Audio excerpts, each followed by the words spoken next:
Hey guys, we are live. How we doing, folks? Hi, Gordon. Hi, Steve. Hi, Gordon.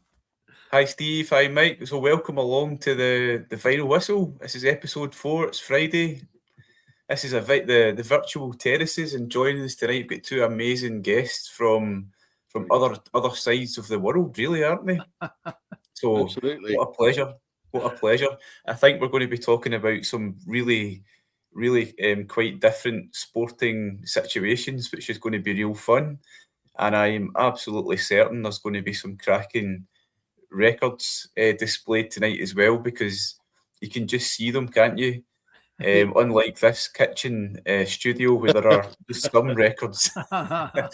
Mike, look at that. There's a library behind you, and Steve, I can only dream of what lies to your left-hand side there, sir. Well, it's Mike has the collection of all collections, and I was just like, oh my god, really? More? Wow. That tonight of all nights, I think I might be able to kind of sit back and watch some remarkable vinyl on display. That's what I'm hoping for. But as everyone knows, the vinyl whistle's about a bit of sports chat as well, and I really don't care if it's been a lot about football, but that's because of the guests that we've had. A lot of UK VC guests chatting about football over the last few weeks, which has been smashing. I don't care if it's snooker, Sabutio, elephant polo, you name it. So tonight we've got some different stuff.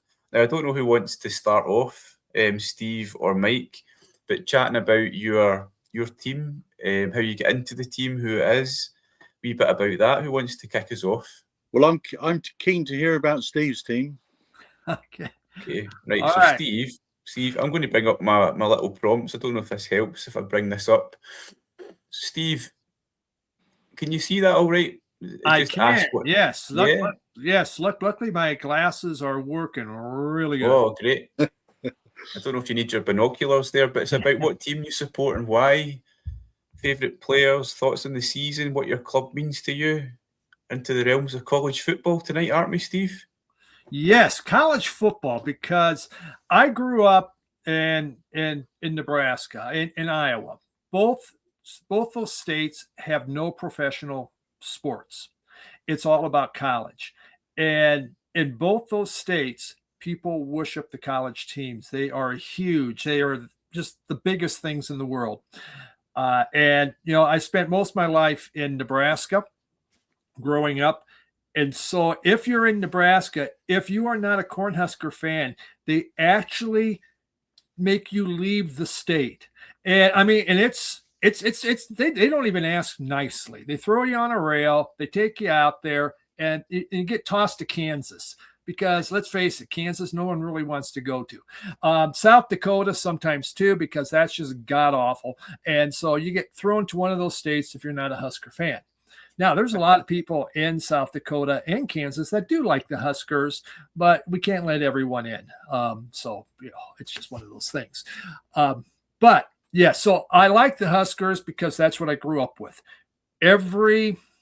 Wherever you go on game day, every radio is tuned in to a Husker game because people won't shop if you don't have the Husker game on because they want to hear what's going on. It's that kind of rabid fan base. And so that's where, again, that's why we got that shirt, Nebraska Cornhuskers. Now, I mean, their football team has been God. Right now, their volleyball team has been number one in the nation for 3 years straight, and they just started season yesterday, and they beat the number 17 team. It was a kind of a tournament. They had to play twice. They beat the number 17 ranked team and the number 11th ranked team, knocked them out in 2 sets. It was fantastic. But with Nebraska, and actually I have a record album to kind of talk about them, and it's Jethro Tull's Living in the Past, because in the 90s, Nebraska could do no wrong. They ruled the roost. They were the top team. They had college championships. And then the coach retired and someone else came on, and he lost like 4 games twice. So they had to get rid of him. My God, he can't be any good. He's still 8-1-8, but lost 4. So they bring in another coach. We lose a few more. We bring in another one. We keep losing. And in Nebraska, we're living in the past because, we're living with the 90s, thinking it's still the greatest thing in the world. And that's how we do it. So we're back again this year, and we got a tough schedule. We're our 6th game, we go against the national champion from last year. 7th game, we go against a top 10 ranked team. 8th game, we go against, basically we play 6 of the teams ranked in the top 20. So it's going to be a slog this year. But we're going to, with college football, this is the thing with college football now is players get paid. For many years, they supposedly weren't getting paid. Now, we know crap was going underneath the table. Hey, I got a new watch. See my new car or whatever. The different alumni, were supplying. But it got to the point where, okay, we're using their likeness. The college are using these players' likeness, doing all this stuff. They're not getting any money for it. And they said, you know what? They should get paid for doing this. So college athletes now get paid, and they get paid a lot. In the past, you would go to school, you get scholarship. Okay, so I'm playing for you, playing for scholarship, which was great. Now, and people would stay in the same team too. You know what? This is my team. I play for Nebraska. I'm going to play 4 to 5 years here. With how this now works is they get a they get a contract, whatever, for a year. But then the next year they start jumping ship and people are not staying in that school. It's no longer about this is my school. It's like your soccer teams, right? You have certain players, they stay there. This is mine. Well, college has become very professional. And the big schools have the money, and so they can buy the best teams, and there's no cap put on this. Spend what you want. And so you have these teams that have been wanting to get up there and win a national championship, and they're just spending money. They're just buying the best players out there. Now, as you guys know in sports, you can buy a bunch of really good players, but if you don't have chemistry, it doesn't matter. You know what? They can't play together.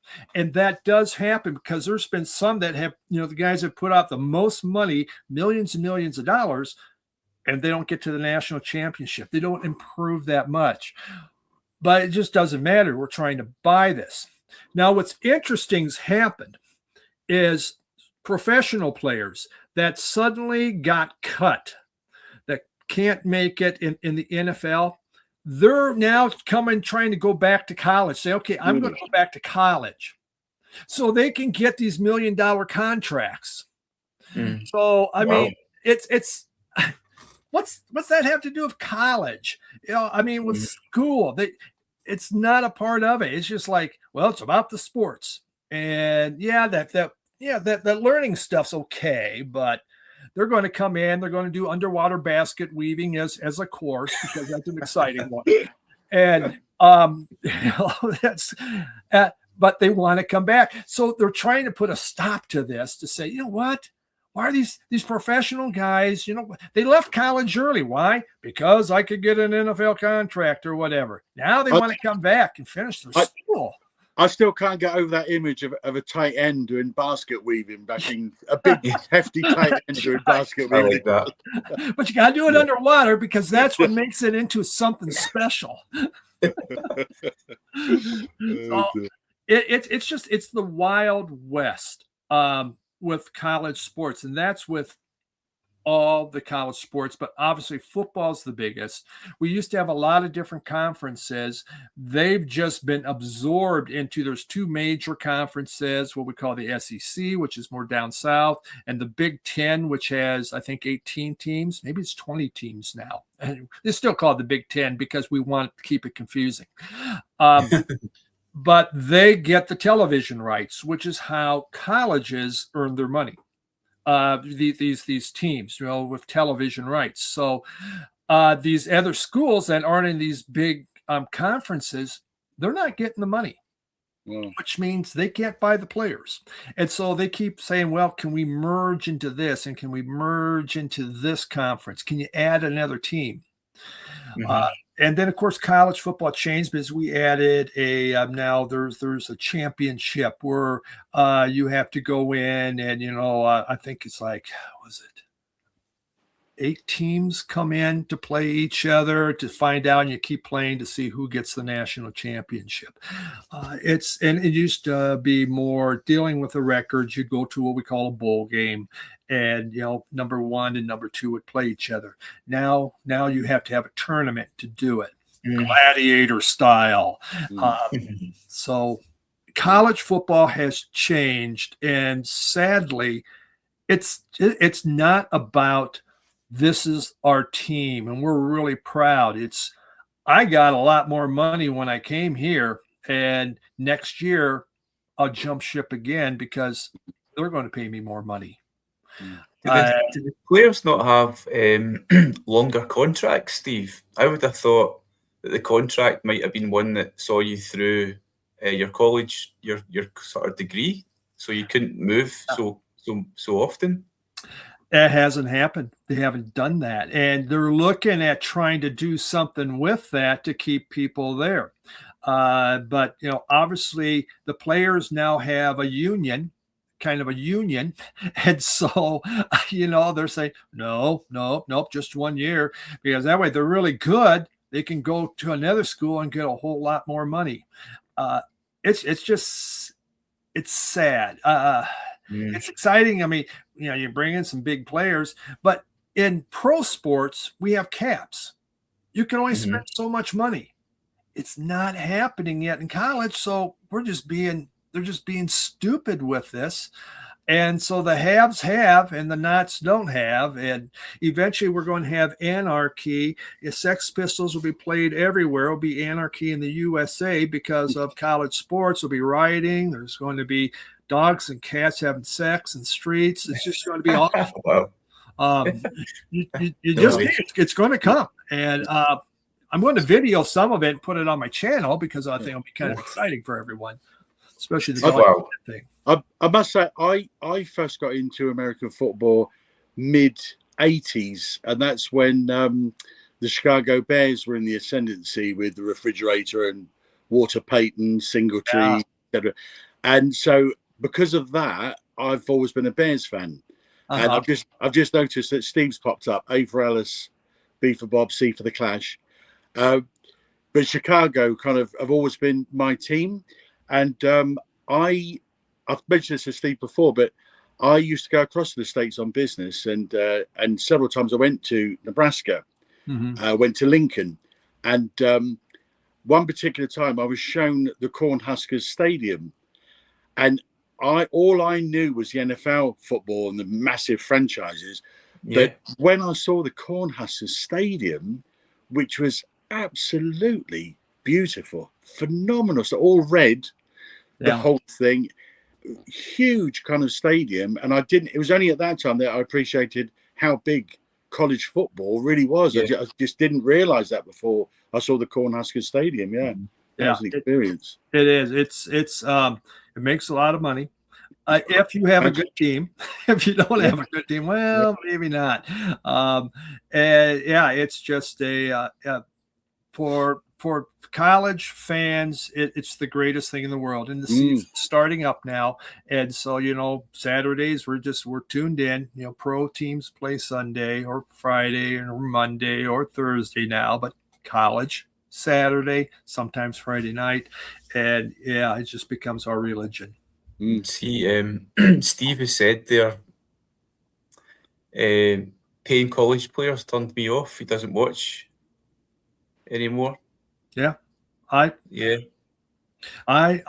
believe it. It's turned a lot of people off. I mean, here's kids. Think about it. You're 18 or 19 years old. Now you get millions of dollars. What are you going to do with it? Are you just going to say, I'm going to put that into a savings account. I'm going to invest that in mutual funds or something. Or I'm going to buy a freaking Rolex and one of them Ferraris, do they know how to handle it? There are some that do, but a lot of them don't. There's some that have gambling problems, because I got all this money. It's just, it takes away what college was about. It's now professional. They become professional, and I think it's sad. I still love my Huskers, but it changes. Now, I'd mentioned the volleyball. I will say this with the Nebraska volleyball team, not a single player left to go to another school because they have built this teamwork, this framework in there where they really love playing for this team. And though they had 4 of the best players in the entire nation, none of them left for more money for someone else because they love the team. A lot of times, I just don't see that in the men's football. What's the oldest you can be to be allowed to play college football then, Steve? 40.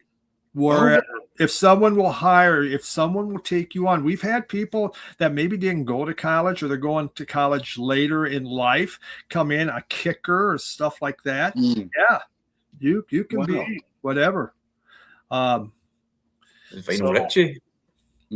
Yeah, that's true. The good ones, the good ones though, they've been transferring like crazy. Every year you look at that, and it's just they're going. And some teams are they're buying them. It's worth a lot of money. I mean, no matter what, most don't make it to the pros because it can only take so many people. But the really good ones, people want. I mean, it's a good way you can build your roster. I know even Nebraska this year, we were out buying people, trying to get a line. You're trying to get an offensive line because last year our quarterback was always running for their life. We got a new quarterback. We're trying not to get him killed this year. So we thought, let's get some bigger boys in front. That way you have to run further around them. Steve, I'm just wondering. I just looked at the phone when you were talking to just check out a bit of the history of the Cornhuskers. And Mike, as you were saying, the stadium, 90,000 capacity. Unbelievable. Huge. Yeah. College. Unbelievable. Is Nebraska fairly well off in terms of being able to bring in, attractive contracts for players? It has that stadium has sold out for decades. That's what it says. Decades. It says it's sold out since '62. Yes, and the alumni which support these sports is huge, and they're rabid fans too. And that's where your best teams have an extremely strong alumni base, and they're willing to help push it in for their team. Which I mean. It's exciting, but yeah, it's just the Wild West, and like Steve had mentioned, he doesn't want it anymore because they get paid a lot. He's making the point again because I'd imagine as a fan how much that must have changed the nature of who you're watching. You see these guys from the NFL come back to college, as you were talking about earlier on. Yeah, exactly. And they're trying to block that, but there's lawsuits already saying, well, you can't do that. We should be else to do. You're right, Richie. There is nothing else to do. That's why that's why it is God. And it truly is there. I mean, it's really Richie, straight to it. That's why you go for sport or music, though, isn't it? That's why these things are so popular. You hang your hat on sport and music, I think, a lot. You do. I mean, sports is something that can bring people together. It's exciting. If your team's if you've got a really great team. If you don't have a great team, well, you better find something else to keep them entertained there. Yeah. Keep them you go to your records. Yeah. And, but Nebraska's had some losing seasons lately, but they still sell out that stadium. Yeah. They're That's remarkable. Yeah. It's just, It is the only thing to do. Well, I don't. These volleyball matches, they sold out last year. 4 years ago, the Nebraska volleyball team played a game in Lincoln Stadium. So you saw it holds over 90,000 people. It's sold out. Not 90,000 came to watch a volleyball game. Wow. And wherever they go, every stadium they go to sells out when they're traveling. They want to come see this. So it's exciting there. So for that one, I do have an album for the volleyball team. We have the Soft Boys, and it's I Want to Destroy You. So yeah. What an album. There'll be their theme song. I Want to Destroy You. So yeah, last year they almost made it. Well, they didn't make it to the final. They got beat by second to the last game. Someone finally beat them. They were undefeated, but the team that beat them went on to get the national championship. But they're off and running, and yeah, I don't miss a volleyball game either. It's exciting. But again, that's what we do in Nebraska. So do you enjoy both? Is it the football that you have a preference for, but you'll enjoy the volleyball as well? Yeah, football's just been around. I have a preference for it, but volleyball, absolutely. I love watching that. It is so fast and hard. Yeah. Skills just kick. I tried to go to a professional volleyball has now made it in the States, and a lot of cities have this. And so last year I had tickets. Omaha, which is in Nebraska, has a professional volleyball team. So I thought, okay, I bought tickets to go to see them play. And I was really excited. I fly there, go in. And I didn't really read the ticket too well. I bought tickets for an away game. Where were you supposed to be? So whoops.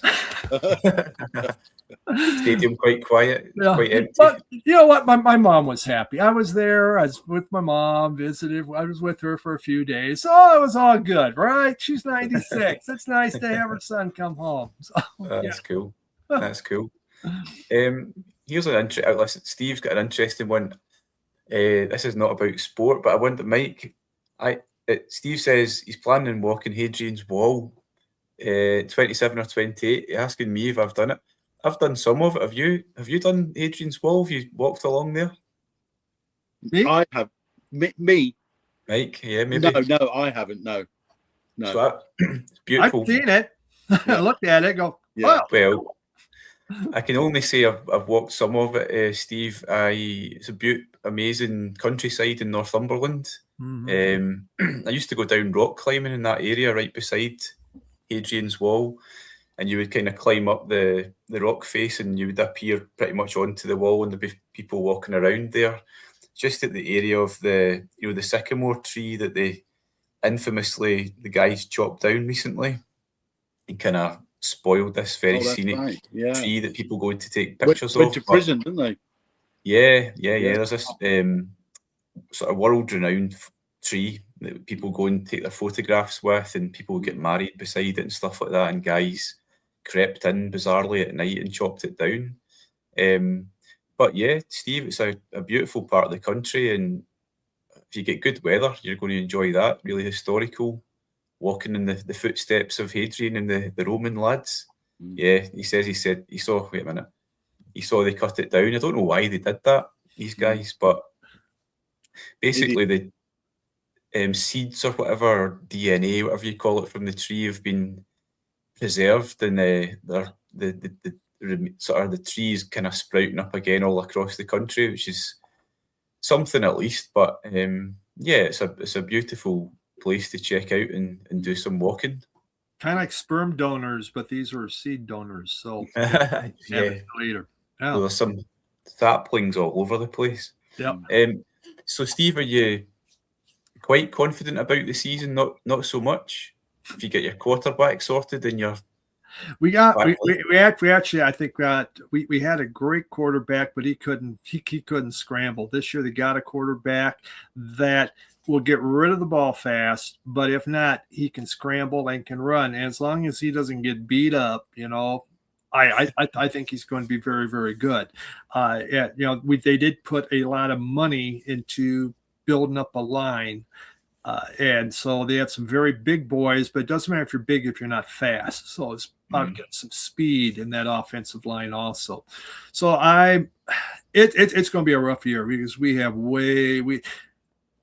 haven't beaten a top 20 team, gosh darn it, since 2016, 2015. So we got a whole bunch of them this year. Way it is. Last year we had a pretty easy schedule and we screwed it up at the very end. So we'll see. I'm not so confident of them. Volleyball, I hope they have a great chance of being undefeated again. That team is incredibly good. But the football team, they're going to need some miracles this year. We just want to get a winning record so we can go to a bowl game. You have a winning record, go to the bowl Can I ask you an important question about the Cornhuskers, Steve? What are the cheerleaders like? Whoa. Well, they're corn-fed. So I could say that. They seem like very nice, very nice young ladies out there. Very nice. Because in Nebraska, you have to be nice. So are they like professionals? Obviously, in the NFL, the cheerleaders are severely professional, aren't they? They're super I wonder duper. if they get paid. You know what? That's a good thought. The cheerleaders, do they also get a contract? They don't get paid a lot in the NFL, I think, do they? They don't get paid very much. No. Do they not? No, they don't. No. I thought they would get quite a lot of cash. No. It's the thrill of maybe getting one of the NFL players to be your husband. Yeah. I see. Right. Yeah. When Chicago won the Super Bowl, say mid-80s, they came over to Wembley Stadium for an exhibition match in London, and they came over and they played the Dallas Cowboys. The Cowboys bought the Cowgirls, but the Chicago Bears didn't bring the Honey Bears. But I went there with half a dozen friends, and we were kind of on a corner behind a goal. Yeah. And at the end of each quarter, you had 40 Cowgirls, and they all changed. And this is before the days of mobile phones and cameras on phones. This is ordinary cameras with film. When we got the, as I said, it's about 6 of us. When we got all the films kind of published, we got all the films developed, a couple of weeks later, there was nothing of the football at all. It was all the Dallas Cowgirls. they were huge, man. They got it started with the whole cheerleaders, man. And you know, it's interesting. The pro football has really been coming over to the UK. In fact, college football, Nebraska a couple years ago played in Ireland. So it just comes. They're trying to seduce you into. So you say when you think football, you think that American football. I think that's what they're trying to do. So just be careful. Yeah. Why did the Bears not take the cheerleaders to London? Do we know? Don't know. I think it was kind of the very first exhibition match, because it was taken off, as I say, mid-80s in the UK in a big way.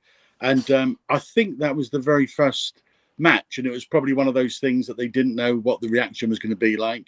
But I don't know any other reason apart from that why the Honey Bears didn't come over. Right. I suspect there would be a lot of camera spools that had a lot of cheerleader images on them, to be honest. Obviously, Mike showed that to be true, Gordon. And that's a shame, because the Chicago Bears missed out, didn't they? A wee bit of sort of equal rights for the bear leaders or whatever. What are they called? The Honey Bears? Honey Bears, yeah. Right. Yeah. Okay. Oh, Steve says, wait a minute. Money, they were notoriously cheap. The Bears. Oh, right. Okay. By the way, Steve, if you fancy popping in, come on in. Listen, that might be a good chance to move to Mike. Thank you so much for kicking off. What are the cheerleaders like at Portsmouth, Mike? No, no. Let's talk about football. Yeah, let's just park all that stuff for a minute. There's no college pathway from Portsmouth, right? No. Right, on you go. Yeah. Take me through it. You're a Pompey fan. Yeah, I started. I was born less than half a mile away from Fratton Park. Jesse. Yeah, from Fratton Park, from Pompey's Portsmouth home ground, and Portsmouth, I don't know if you know, Steve, but it's actually an island. Yeah. It's the only island city in the UK. Mm-hmm. And so it's quite a small island in a way, Portsmouth. But Fratton Park's kind of pretty much in the centre of it, close to the centre. But yeah, I was born about half a mile away.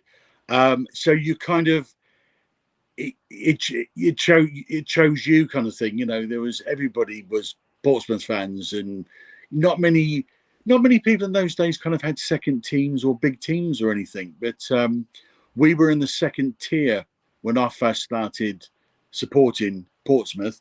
And in fact, my first game was August 1967. I was 9 years old. And I didn't buy this at the time, but I found it on eBay kind of many years ago. But I actually got hold of a program. Wow. There you go. Look at from that. From my very first game, and it was versus cool. Queen's Park Rangers. Fantastic. And it was August, as I say, 67. 67. Queen's Park Rangers had only just gone up. Don't Queen's Park Rangers play in the same colours as your guys, Gordon? Yeah. Blue and white hoops. Yeah, right, blue and white hoops, yeah. But yeah, it was the 12th of August, 1967. Sorry, 19th of August, 1967 versus Queen's Park Rangers.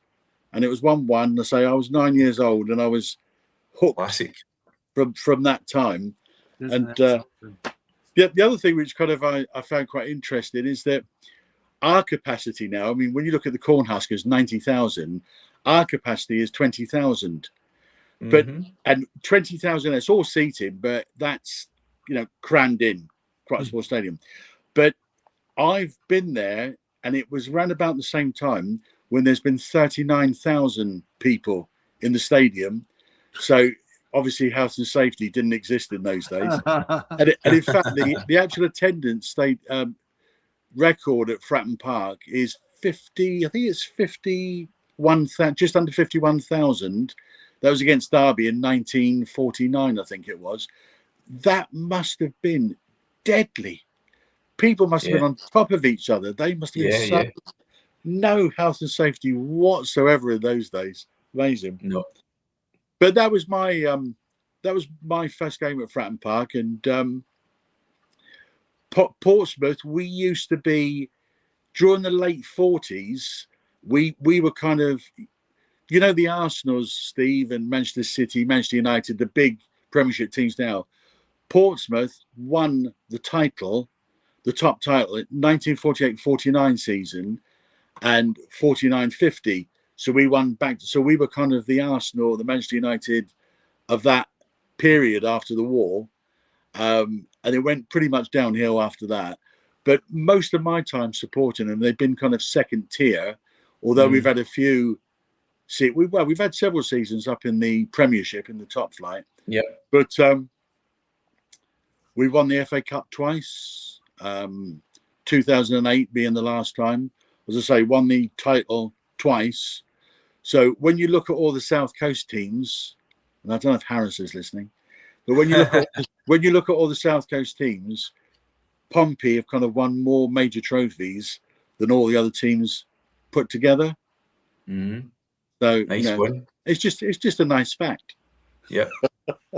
and yeah, because Harris is a big Southampton fan, isn't he? Yeah. He is, and that they're pretty big rivalry there, but fair to say. There's a lot of rivalry, yeah. Not between me and Harris, but no. there is a lot of kind of history there. But the funny thing is, over the years, we've very rarely been in the same division. So it's not as if we meet every year. We will do this season, but it's not as if we meet every season because, you know, a lot of the time Southampton have been in a higher division kind of thing. So, but yeah, there is rivalry there. That's right. Yeah. Simons, he says that FA Cup win, that was under Harry Redknapp. That was under Harry Redknapp. Yeah, that's a program of that. Oh, cool. Final. Maybe look at that.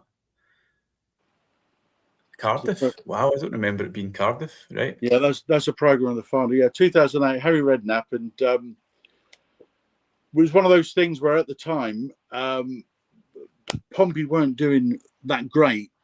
We had quite a solid team, but we were struggling in the Premiership at the time. But we basically had one forward who could possibly score at that time, who wasn't cup tied, and he scored in the final. We only won it 1-0. We were the red hot favourites because Cardiff were in a lower division. But no, that was a wonderful day out. And, Mike, what kind of players? Give me a few of the players from your team back then. Who would I know? Who were your main guys? Probably in the cup final, there was David James was in goal. Oh yeah, yeah, who obviously played for Liverpool, a very solid team. Villa. You had Glenn Johnson, fullback. Went to Chelsea. You had Distan and Sol Campbell, middle of the defence. Oh, really solid defence there, eh? Yeah, so it was a solid defence, and Sol Campbell was the captain at the time. In midfield, we had remember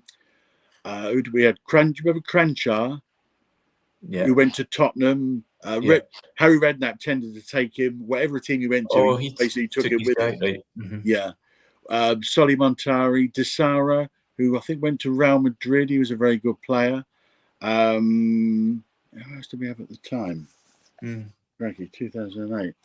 It was a solid team, as I say. That's a really good team. Yeah, and again, we were red hot favourites for the final. So Simon's was Crouch in the team. Peter Crouch. Crouch wasn't in the team. No, I think he joined the season after, because Jermaine Defoe and Crouch were both around at the time, kind of thing. I can't remember if they were cup tied or not, but I think Crouch may have joined the year after that. It was around about the same time. But Crouch was a great player for us. He really was. Defoe wasn't, because he never really wanted to be with us. It was only because of Harry Redknapp. So there was no devotion to the team at all. Oh, Herman Hreidarson, played left back for us, the Herminator. And he is from Iceland, Steve. Okay. Where you're going soon. Yes. Oh, wait a minute. Yeah. So I don't know if you saw that comment. I don't believe... is it true that you are that guy? Because I've seen this guy on the TV a lot. Mike, are you covered in tattoos if you take off your top? That's a very famous fan of ours called John. He's called John Portsmouth Football Club Westwood. Oh wow! And he's one of these guys that when you look at him, he looks absolutely fierce with tattoos on his face and all the rest of it. Yeah. And the reality is, he's a really kind of gentle guy. And he likes drinking, but he's actually very. When you see him with away fans, with opposing fans, he's just a really, really kind of friendly guy in that respect. And the away fans always talk to him, and when he goes to away matches, etc. But no, I am not that man. I would have tattoos on my face. Yeah, that's true. Yeah. And Harris, by the way, Harris is here, so I need to say hi to Harris. Oh, Harris he's mentioned Prozinecki. Right. Hi, Harris. Prozinecki. Portsmouth legend. He was. He thinks he got a yellow card for smoking on the pitch. Do you know what? Prozinecki was one of those players. He came to us only for maybe one season, but he's one of those players. You know when you're a kid, and an older boy comes along who's physically much stronger, and they can just take over the game completely. He was one of those characters, and when you were watching and playing with this Prozinecki in the team, if he wanted to play, if he was in the mood, we would win, because he'd pick up a ball, sidestep a few players, hit a 50-yard pass on a sixpence. Absolutely fantastic. And you always knew he used to play in midfield. When he was in the mood, he would drive from the kickoff. He would want the ball from the defenders, and he'd conduct everything on the pitch. But if he wasn't in the mood, he would just hang around in midfield, waiting for the ball. And when you were watching, you thought, we're down to 10 men. He's just not going to play tonight. But when he played, he was absolutely incredible. And we had him at the end of his career as well, and he was still a phenomenal player. But I think Harris is right about that, actually. That's surely not, but he was great. Almost imagine it. Mike, what are your thoughts for this season? I've kind of taken a wee look at it. Is it a bit of a mixed start? 1 win, 1 loss in the league? The problem we've got this year is we've got a lot of new players. We've got a lot of new players who not sure they're up to the standard of the league, because the Premiership, Steve, is really, really hard. You know, one of the top leagues in the world, if not the top league. Yeah. But the Championship that we're in, which is just under, is a very, very tough league to get out of, because there's a lot. It's a really hard league. It's physical. It's fast, and it's a very, very hard league to get out of. We've got a lot of players at the moment who are very young, who haven't played at this sort of standard before, so you don't know how they're going to go over the season. We've got, unfortunately, we've got a centre forward, equivalent to quarterback. We've got a centre forward who just can't score goals at the moment. It doesn't look like he's going to score a goal. So our goals are tending to come from defenders at the moment and midfield players. So I think the season's going to be a struggle. I think, unfortunately, we could be. It could be another relegation battle. Oh. Hopefully, it won't be. It will be more mid-table, but it's going to be a tough season. Oh, yeah. I gotta say, I don't know a lot about soccer. Never grew up with it. Obviously, didn't play in Nebraska. But thanks to watching Ted Lasso, I think I'm a soccer expert now. You probably are. Yeah, and I learned a lot. But I did watch the World Cup, and I was very surprised how basically people get mugged out there. I mean, that was just like, oh my God, they can do that to someone? I mean, it's like, God, people just getting beat up. That was very, very physical. I was shocked how physical it was. Yeah. All right. Yeah. Do you know what? It used to be a lot worse as well, Steve. If you go back to 60s and 70s, some football teams were absolutely brutal. Yeah. Absolutely brutal. So the game in that respect, and with the referees, there's a lot more regulations now. So players are a lot more protected. But yeah, there are some teams who can still be pretty nasty. Yeah. And it tends to be in their DNA as well. Mm-hmm. Yeah. And they tend to be South American. Yeah. Yes. There's a question from Mick. Hayden Matthews from Australia on your team? Hayden Matthews plays for Pompey, doesn't he? Defender. He used to. Is he not still there? Yeah, I don't think he's on the books anymore. Obviously. He was injured for a while, but I don't think he's on the books anymore. Harris, wee bit of banter from Harris. He does think you'll get out the Championship. Yeah. Relegation by March. Yes, yeah, that's lovely, isn't it? that's very nice, isn't it? That's lovely. Yeah. Yeah. I've seen him with his binoculars. We did talk about that whole Spygate thing with Harris, and yeah, he's I don't think he's come to terms with it quite yet. No, I did see that after the event. Actually, I saw that part of the live stream, and I do agree with Harris actually that you just need to. I think the league have been a bit unfair with Southampton at the moment. They just need to make a decision and move on, because they're letting it drift so much, and that's crazy. That's not good for anybody. Is it they're waiting to sort of discipline the manager at the moment, because the Southampton have been docked 4 points, haven't they? That's right. Yeah. Mm-hmm. Yeah, it's what they do with the manager, and they just need to get on with it. It's just it's crazy that the season started. Yep. Have you heard about this one, Steve? No. Probably not. This is in the Harris's team, Harris Pilton, at Southampton, and basically during the season there was a particular match they played, and one of their guys was caught. One of the backroom staff was caught up at another team's training ground with binoculars and taking video footage of another team train, which you're not allowed to do in a certain amount of time before a match, because you're looking at all their set play routines, all their set play training, and all the rest of it. And there was talk that it was being live streamed back to the Southampton, manager, and they were watching it. And this guy was caught, but he was actually caught on the golf course next door, Gordon.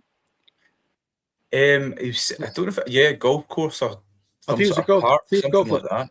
And I think the golf course he was caught on was actually owned by the manager of this other team. Oh no! And he was having in the bushes, wasn't he? He was in the bushes, with his cover.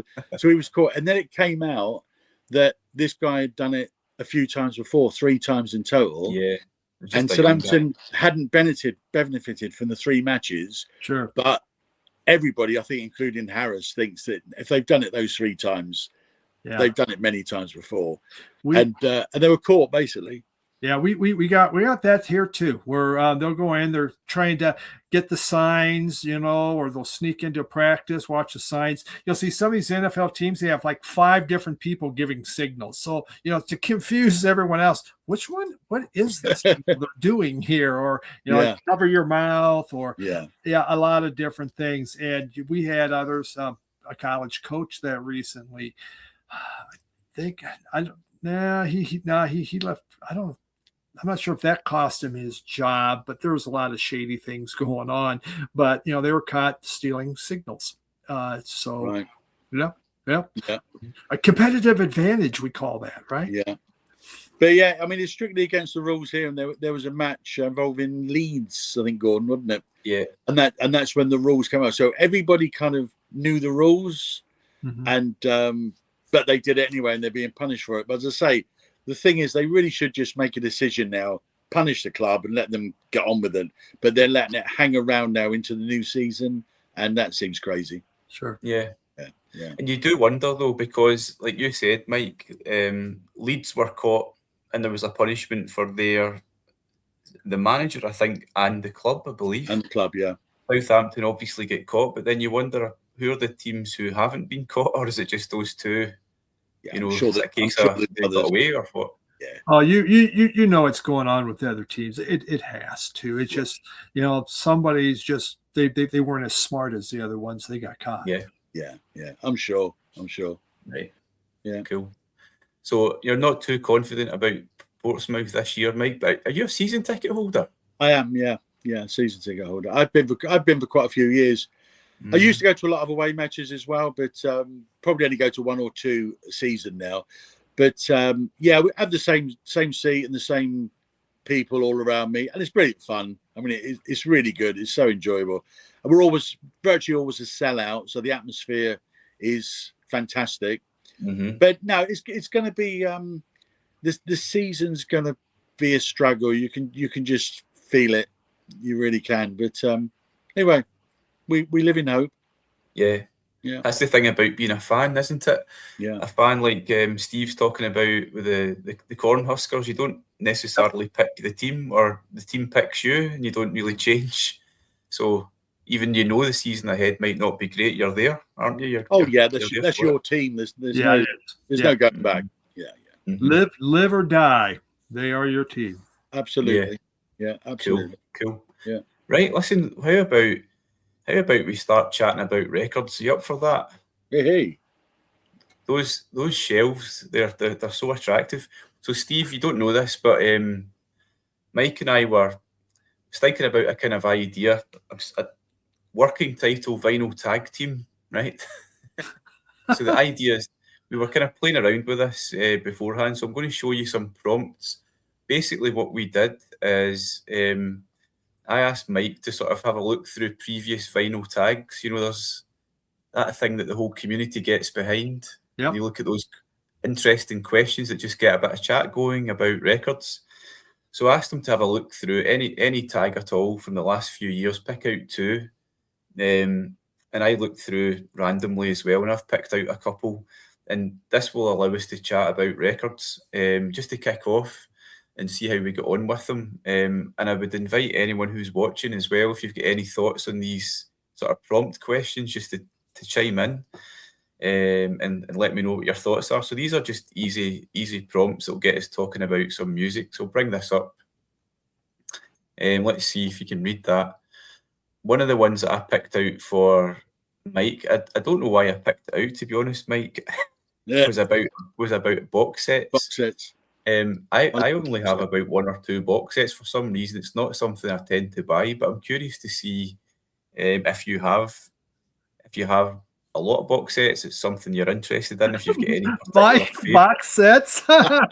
Mike owns every box set that's ever been made. I'm afraid so. I Steve, love a listen, box set. Steve, I've seen more than a few from your channel as well. Yes. Yes. Nothing like between Yeah. Mike and Steve. A is for Alice, B is for box set. Oh yeah, of course. He is for box set. Yeah. Show a favourite debut. Now, there'll be loads that spring to mind. I don't really. There's so many. Whether it's a kind of classic or something a bit more under the radar that you might want to highlight. What else? I love this one, Mike. You found this. I've seen Steve show off some amazing records from particular labels in the past. Analog Africa recently, for example. But show 3 records from my favourite label, and why is it a favourite label? And one that I quite like thinking about this one. There's loads of bands that spring to mind for me.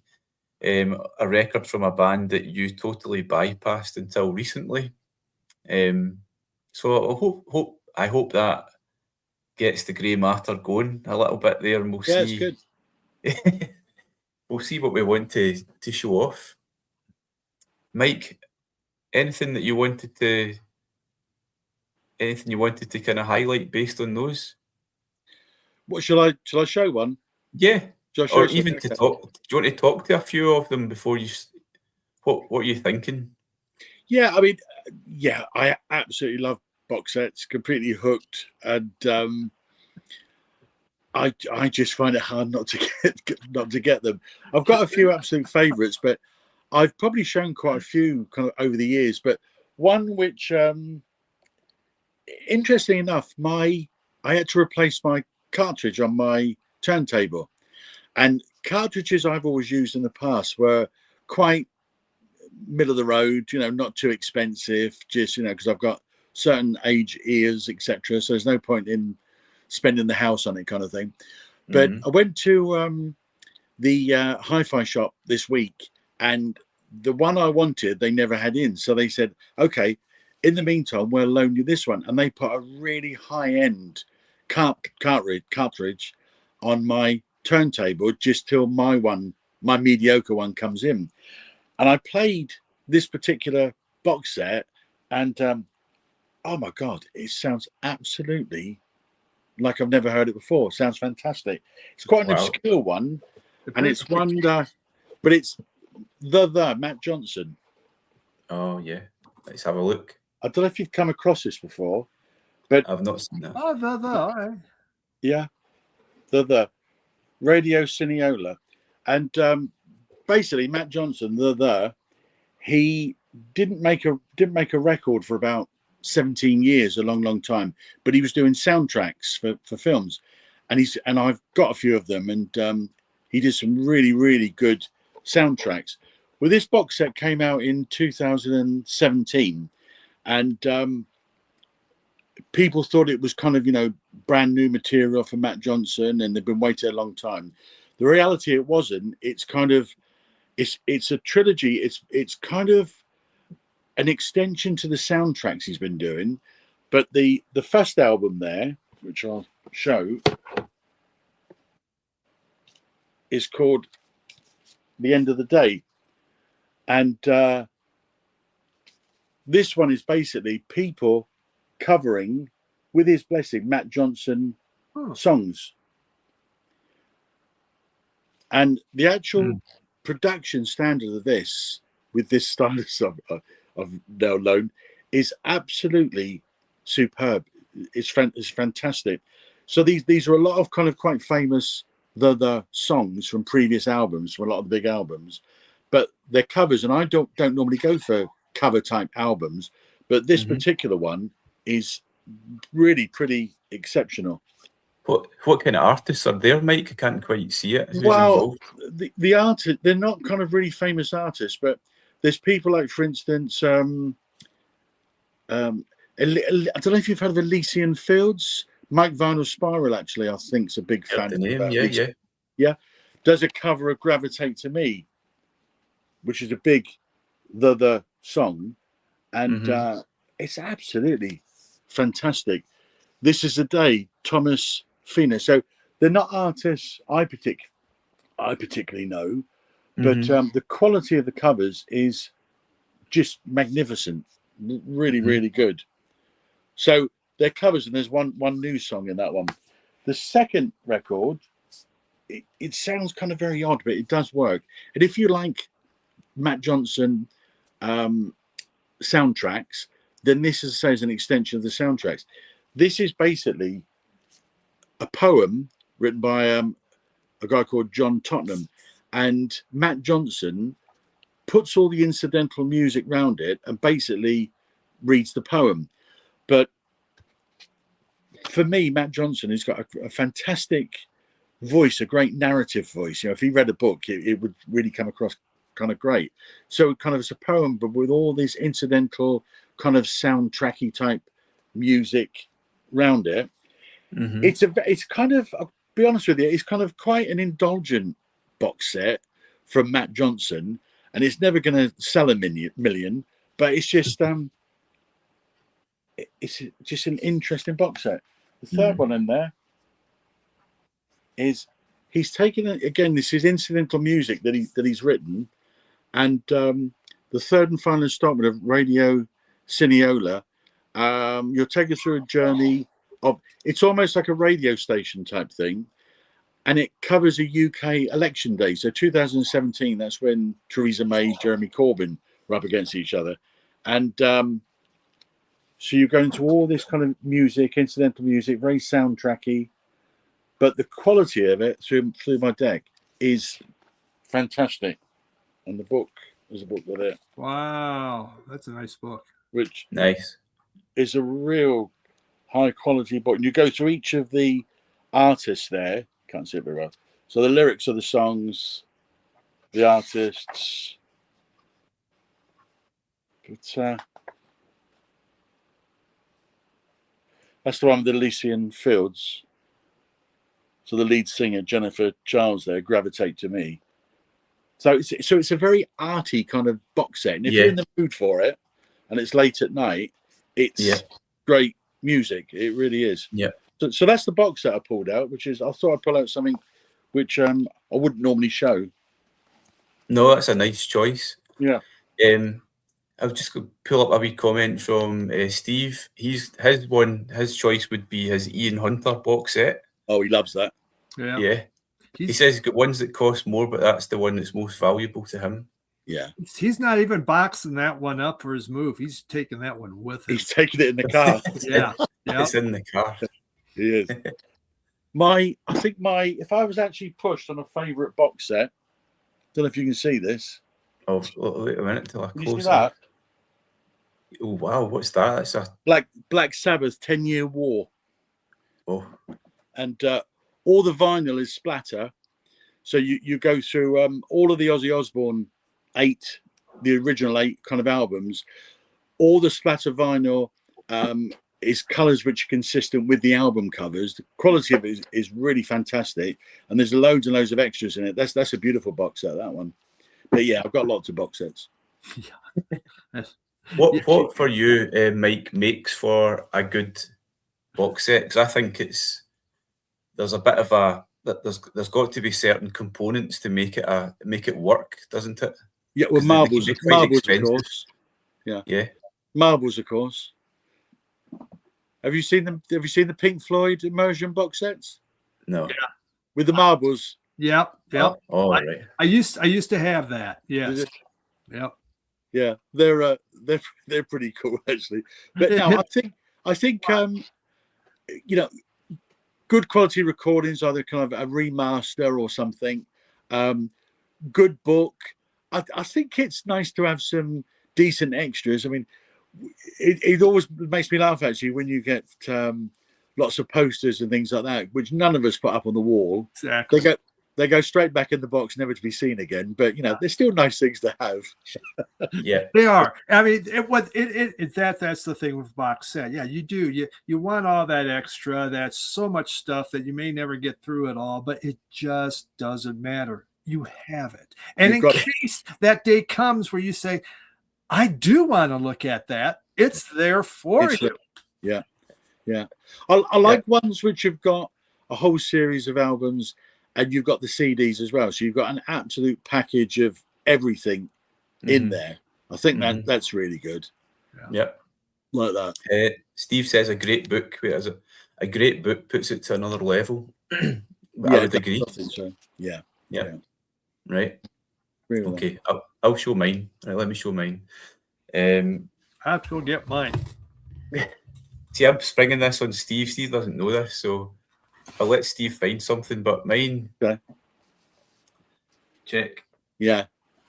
Tattoo you. Yeah. Lovely. So basically, I used to. Mine's just over there. Yeah. Is it? You got the same one? Yeah. Yeah. Oh, that one. Yeah.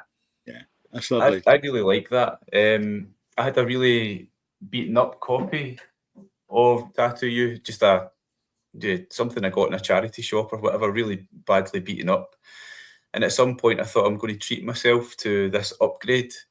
So it was quite a significant upgrade. It's a great box for a start. I like the box, that cover, the kind of hologram thing at the front, which is cool. Yeah.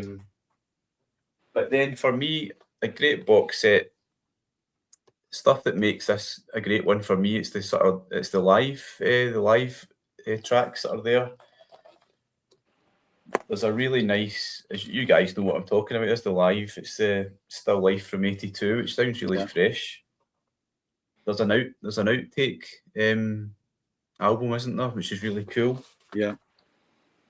Obviously a pristine copy of the album, but it's the book. Beautiful. Which I have to say, I'm going to confess, I haven't really sat down that often of an evening to browse through the book, but you've got it. You don't have to confess that. That's most people are like that, Gordon. Most of us are. We just have it. Do you know this is another thing about the box set. I'm now saying it's a bit annoying. Sometimes it can be a bit annoying to pull it all out and find the thing, isn't it? But this book is amazing. There's loads of great photos. There's a lot of interesting reading in there, so you could probably immerse yourself in a box set like that. So I don't have too many because they're pretty expensive. Yeah. Have you got the black and blue one, the Rolling Stones? No, I was really thinking of getting it. It's really good. That's got a fantastic slipcase on it. So the actual cover of that's really, really good. But that's a beautiful box set as well. I love that album as well, Black and Blue. So is that kind of more outtakes and stuff like that there as well? It's very similar to the Tattoo You one, where but there's a good live show in there. The Blu-ray's got some video, of a live show. It's got some great stuff in it. Yeah, I'll have to pull it out. Yeah, that would be quite attractive because I love the Stones around that time. I think that album is really interesting. That the stuff that they were producing then, and also that the changing nature of the band with the different guys pretty much auditioning for the guitar slot. That's right, and Ronnie comes in. Yeah. So that is my box set, which is a lovely, good box set. Well, it was Steve, what about you? You've got hundreds to pick from. I used to have hundreds of box sets because I love them, but when I rebuilt, it's like I don't got room or the money again to put it all into that. This is my favorite box set because Ben Rankin cannot get this. He wants to have this so badly, and so I show it as often as I can. And I doubt if he's watching this, but I just had, just in case, or someone can say, "Hey, Steve showed this, Ben," and so. But this is one that after the flood, I really, really had to have, and it's Luna, and a hard one to for me to find. at a good price. I remember buying this right when it came out in a record store. And don't know Luna. Dean Wareham is the main man of it, and he was in Galaxy 500, a group in the 80s, 90s, kind of noise, but also a little bit of jangle in there, a little dream pop kind of, but pretty loud. Luna, Dean Wareham loved Tom Verlaine and loved Tom Verlaine's record. I mean, the way he played his guitar. And so you hear a lot of that kind of sound on here. And there's nothing fancy. This just has all of the albums. I don't think there's there's no book, no nothing. It's just the complete group of Luna albums. And a lot of them were very hard to find. You couldn't find them. They have reissued them now, but at the time, they're just on CD. So it was extremely hard to get. This is it's one of my all-time favorite groups. And to get this back, I was pretty obsessed. It's after the flood, but the problem was everyone wanted so much money for it that I wasn't willing to do it. And finally one came in that I said, all right, I'm finally going to buy it. So yeah. How many albums in there, Steve? There is 1, 2, 3, 4, 5, 6, 7 albums. Wow. Nice. And I mean, it's just there's nothing else. They're just my favorite albums. I have bought a lot of these as just regular albums now because they've reissued them. They're all in white. But at the time, they hadn't done that. So this was a quest for me to be able to get. And my favorites were Luna Bewitched. That was their second album. And Luna Penthouse is by far the very, very, very best album. It's an absolute classic. Beautiful music.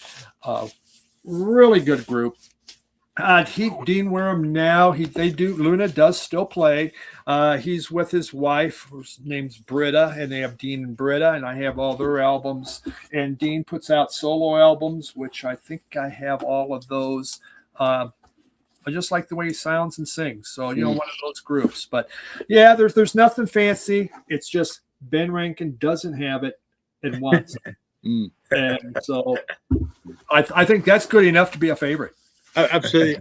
I tell you, box sets which Ben's got, which I would love to have, and they're so expensive. The Go-Betweens. Oh yeah. And he's got, I think there's 3 box sets, and he's got all 3 box sets, and they are absolutely stunning.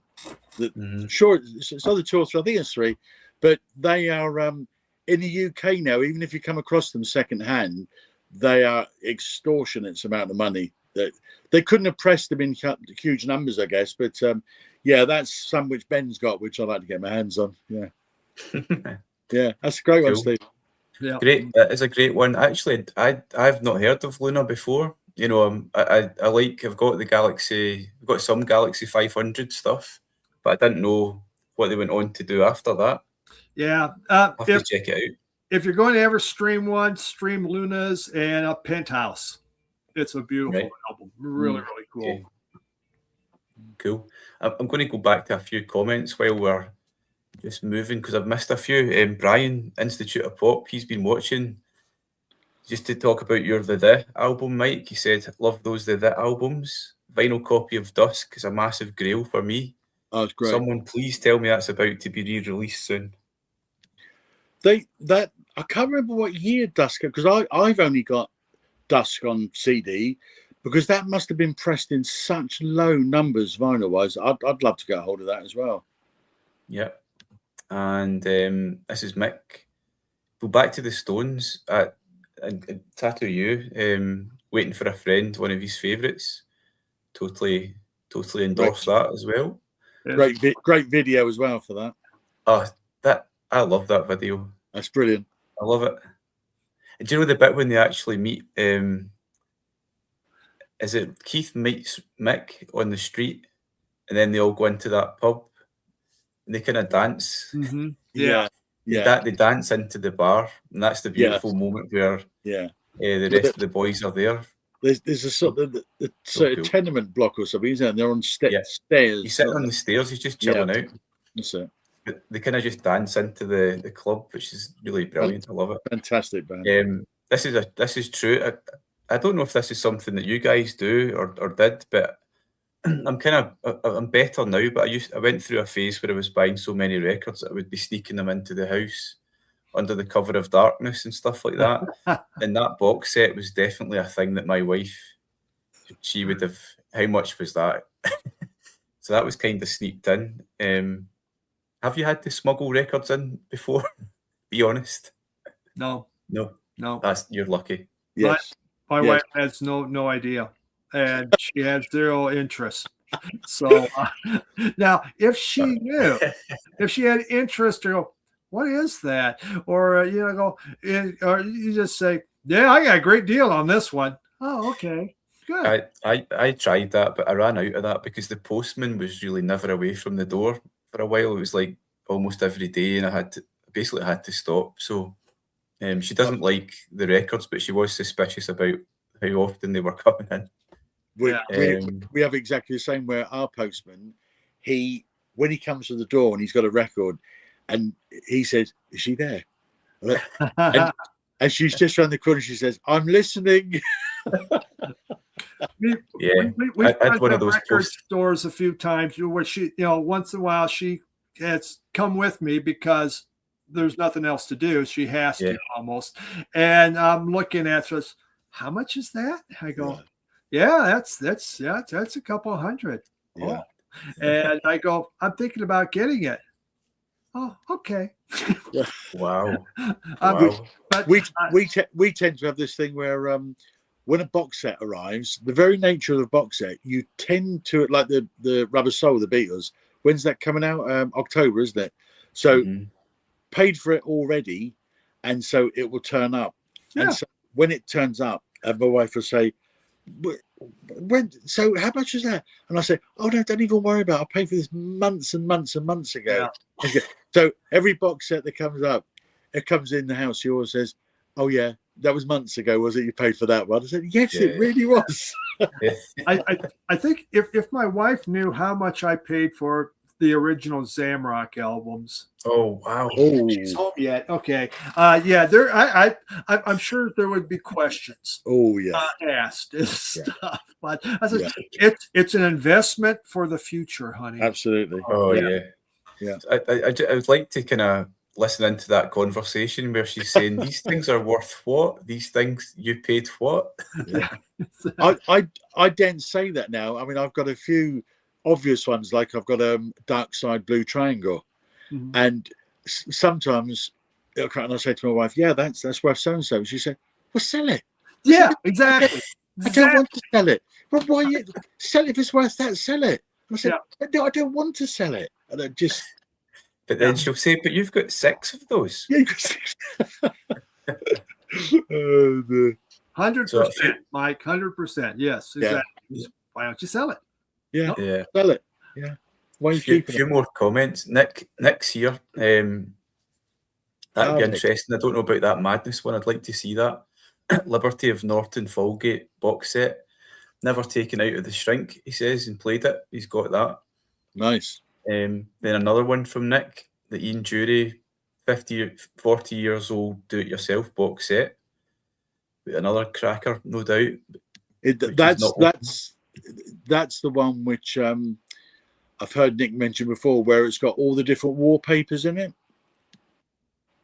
In that box set, isn't it? It shows the 34 different wallpapers, where Nick's got 30 of the records already with the wallpapers, and he's after 4.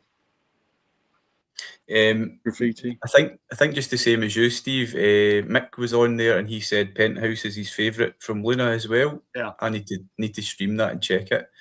And Jesse was right to say that stoop that Mick is grooving away on in the video for Waiting on a Friend. That's the same one from Physical Graffiti, the cover. Right. Yes. Cool. Yeah. The tenement building. Yeah.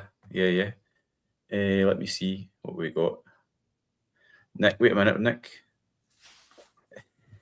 Never sneaked records into the house, but used to sneak fishing tackle. It doesn't sound as much as sexy, though, does it? It's the same idea, though, isn't it? The wife saying, yeah, how much did that cost? Oh, Steve. Yeah, it's a bargain. See you later, Steve. He's got to go. Yeah. That's funny. Right, okay. Shall we show another record? Okay. Let me see. I'm going to bring these prompts back, but... Favourite debut? Favourite debut? Record from a band that you totally bypassed? That's easy for me. I've got one there. Or 3 records from a favourite label. Why is it a favourite label? Let me see.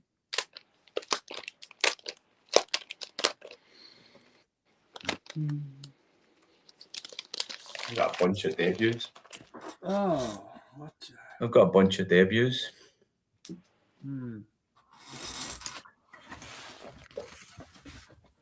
Let's see. I'll show a debut. Let me go. Debut, okay. Yeah. Put myself on. Okay. How about some John Prine? And that's one of those artists for me. I'm aware of John Prine, but I hadn't really investigated John Prine much until earlier on this year, actually. And that's when I got this album. I don't know if you presume you guys know it, but amazing debut for me. One of those ones where it's like one of those great things where there's a new voice on the scene, and the scene come out pretty fully formed. Obviously an amazing singer-songwriter, pretty sort of hard-hitting lyrics, but quite a relaxing listen as well. Just an awesome album. I don't have any other John Prine at the moment, but definitely for me. But that is the debut, is it? Yeah, it's self-titled. I'm pretty sure. Hope I'm not wrong, but it's self-titled. From about 70, early on in the 70s. Great album. Got a few more I can flash up. Pretty sure this is the debut, Mike? Yeah, London Neil House Hallscore. Great album. That album, yeah. House Martin's one of those ones that's right out the blocks as well, isn't it? In a different kind of way. Really upbeat, cool, jangly. I love that cover. I've always loved that cover as well. I think it's a great cover. Yeah, I know. I love the colour. Actually, the back. Really nice kind of visual layout. Yeah. Brilliant album. Yeah, love Brilliant that album. Another quick one. I was listening to this the other day. Bit of Haircut 100. Hey. Do you know? Brian, I don't know if Brian. Who loves that? Wee bit of Haircut 100. Guys looking cool in fleece. Are these Aran sweaters? Really nice, upbeat jazz. What jazzy pop, I suppose, isn't it? Yeah. Wee bit funky. Yeah. I know. I haven't got that one in my collection. No. I do. Pelican West. Well, my wife likes that actually. My wife doesn't like that. There's mine. There's three to kick us off. Yep. Oh, me. All right. Who wants to show? I have. This is this year, but it's great. The Molotovs' debut album. Just brother and sister. He sounds like the Jam. He's like 17, she's 19, and they've been playing for 6-7 years, all over YouTube, and they're coming to Denver, and I'm going to go see them in concert. Yeah, cool. They're huge here now, Steve. Yeah. They've absolutely exploded here. They're playing all the festivals this year. That you see them everywhere in the UK now. Wow. Yeah. I had to get this from the UK. I couldn't when I saw a video. I tried to get it. It wasn't available. I couldn't find it in the US. So no, they've exploded here. Yeah. Yeah. They have. But just describe the sound, though, Steve. If people don't know the Molotovs, what we're talking. It sounds like it's very much kind of indie pop. He sounds like Paul Weller. and he can do, and he plays songs from the Jam. Mm-hmm. And he just does a hell of a job with it. Very similar, kind of mod. Mod revival type thing, isn't it? Yeah, mod, definitely Nice. mod revival. Yeah. There's the suits and check that, and really good. Yeah. Christian, my pal Christian from Vinyl Sanctuary, he's going to see them. I think it's a couple of months' time. They are, as Mike says, they're very busy in the UK. Very busy. Yeah. Denver next month, and they are supporting this, which is a great debut album, and their only one. Hey. Pistols. Oh wow! So going to see them both. This album never's been old. This album is fresh to me every time I play it on. It excites me. It makes me want to go out and punch something. Yeah, it's pure adrenaline to me. I just absolutely adore this album. One of my top 10 albums of all time. Yeah, and mine. I thought about showing that one as well. The quality of the song, the strength of the songs on the album. I mean, not only the explosive way it's played, the energy. I mean, Johnny's voice is fantastic. I mean, you know, Steve Jones' guitar playing fantastic.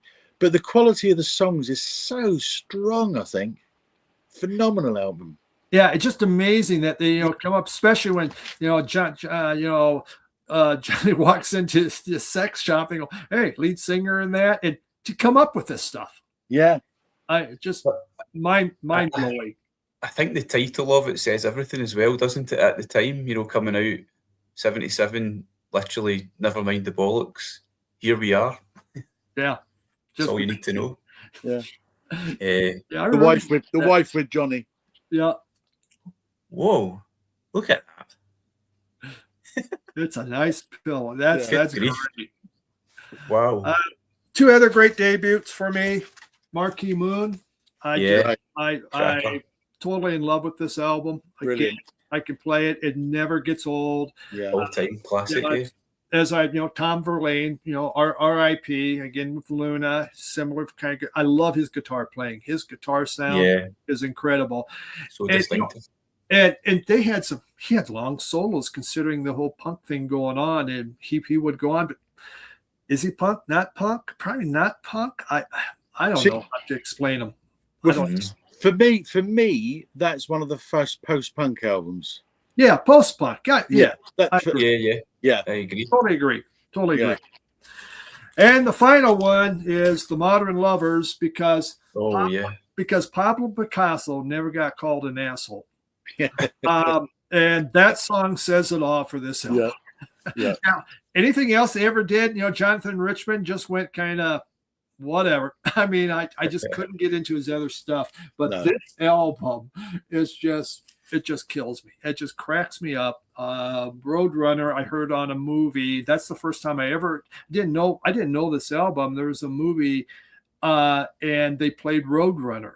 What is that song? This is the greatest song in the world. And it started off the movie, and I was obsessed and trying to find it. And finally, okay, here it was. But I couldn't find the album. That was back in the 70s because it kind of came and went. Quick. No one really bought it.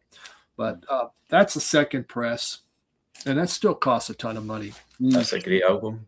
Yeah, great album. So brilliant mix there. I kind of got stuck in the 70s there, didn't I? Except for the Molotovs. Well, your Molotovs, but Mod Revival though. Yeah. That magazine record for me is kind of this side of the pond is the other post-punk masterpiece. I got that one. Yeah, I mean from June '78. I mean, I for me this kicks off post-punk in the UK. Magazine's real life. I just brilliant. Think it's an absolute masterpiece. I mean, shot by both. I mean, the two singles of it, shot by both sides, and the light pours out of me. I mean, two absolutely fantastic songs, and of course, Howard Devoto, one of my favorite guitarists ever. I mean, I always get mixed up how you pronounce this, Gordon. John McKeown. John McKeown. John McEwen. McKeown. Is that what McKeown. Okay. And obviously one of the founder members with Howard of Magazine. But I just think that's an absolutely fabulous album. I think with Marquee Moon in the US and this in the UK, two just fabulous post-punk albums. Really are. Brilliant choice. Another debut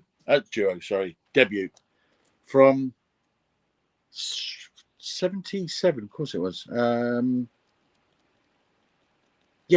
July 77. Yeah. Elvis. Oh, nice. Yeah. And I just love how this was recorded. This to me feels as if it's in a pub, it's mic'd perfectly, and it's just a gig recorded so well. It feels so live kind of in the studio, but I think this is such a wonderful album. I mean, track listing, so, Welcome to the Working With, Miracle Man, Blame It on Kane, Allison, Waiting for the End of the World. Such a great album. Absolutely. From Elvis. His best, I think. Yep, I agree. Yep. And on the wonderful Stiff. I like that. That is cool. Yeah. On the wonderful Stiff. And also on Stiff. Oh, beautiful. Yeah. The first UK punk. So February 77. Mm-hmm. Yeah. And New Roses on there, yeah. Yeah, also on Stiff. I think both of those were produced by Nick Lowe as well, because he obviously at that time with Stiff, he was just so involved with the music production. But I think three great debuts there. Boy, can you tell Mike and I are about the same age? Because our debut albums are right there. Yeah, 77, 76. I mean, holy crap, man. Yeah. Do you know, the brilliant choices. I think you're picking those. I think that's part of that idea of a perfect debut. There's very distinctive sounds, aren't they? And they're almost kind of era-defining music at the time. It's funny as well, isn't it? Because I think as an artist, obviously you've been building up to that moment of your debut. Not many artists does that happen overnight. So you've got all your best material. You've probably written a lot like Elvis, etc., etc. You've got a lot of material, and then you can select your absolute best, and that's your debut. And then from there on, you're chasing it, aren't you? You're writing. You're writing as much as you can, but you never got that much material as you had at the outset. And so the quality of it, I think, is great. But I think Steve, A for Alice, B for Bob, C for the Clash. He's got the theory, Steve, isn't he? Where depending on if you're aged, what, about 17, 18, those albums you hear at that age, those are the ones that stay with you forever. And I think it's right, isn't it? Yeah, it is. That's such a pivotal time in your music direction, to me, is changing from childhood to adulthood on what's really grabbing you. And it can throw you into a whole new direction. I know those albums. And the other thing is just they don't sound dated, at least to your personal ears. It's fresh and exciting every time. Definitely. I think I'd take Steve's theory and totally go with that idea of that kind of age. But I don't know about you. For me, I think the age was around 13 and 14.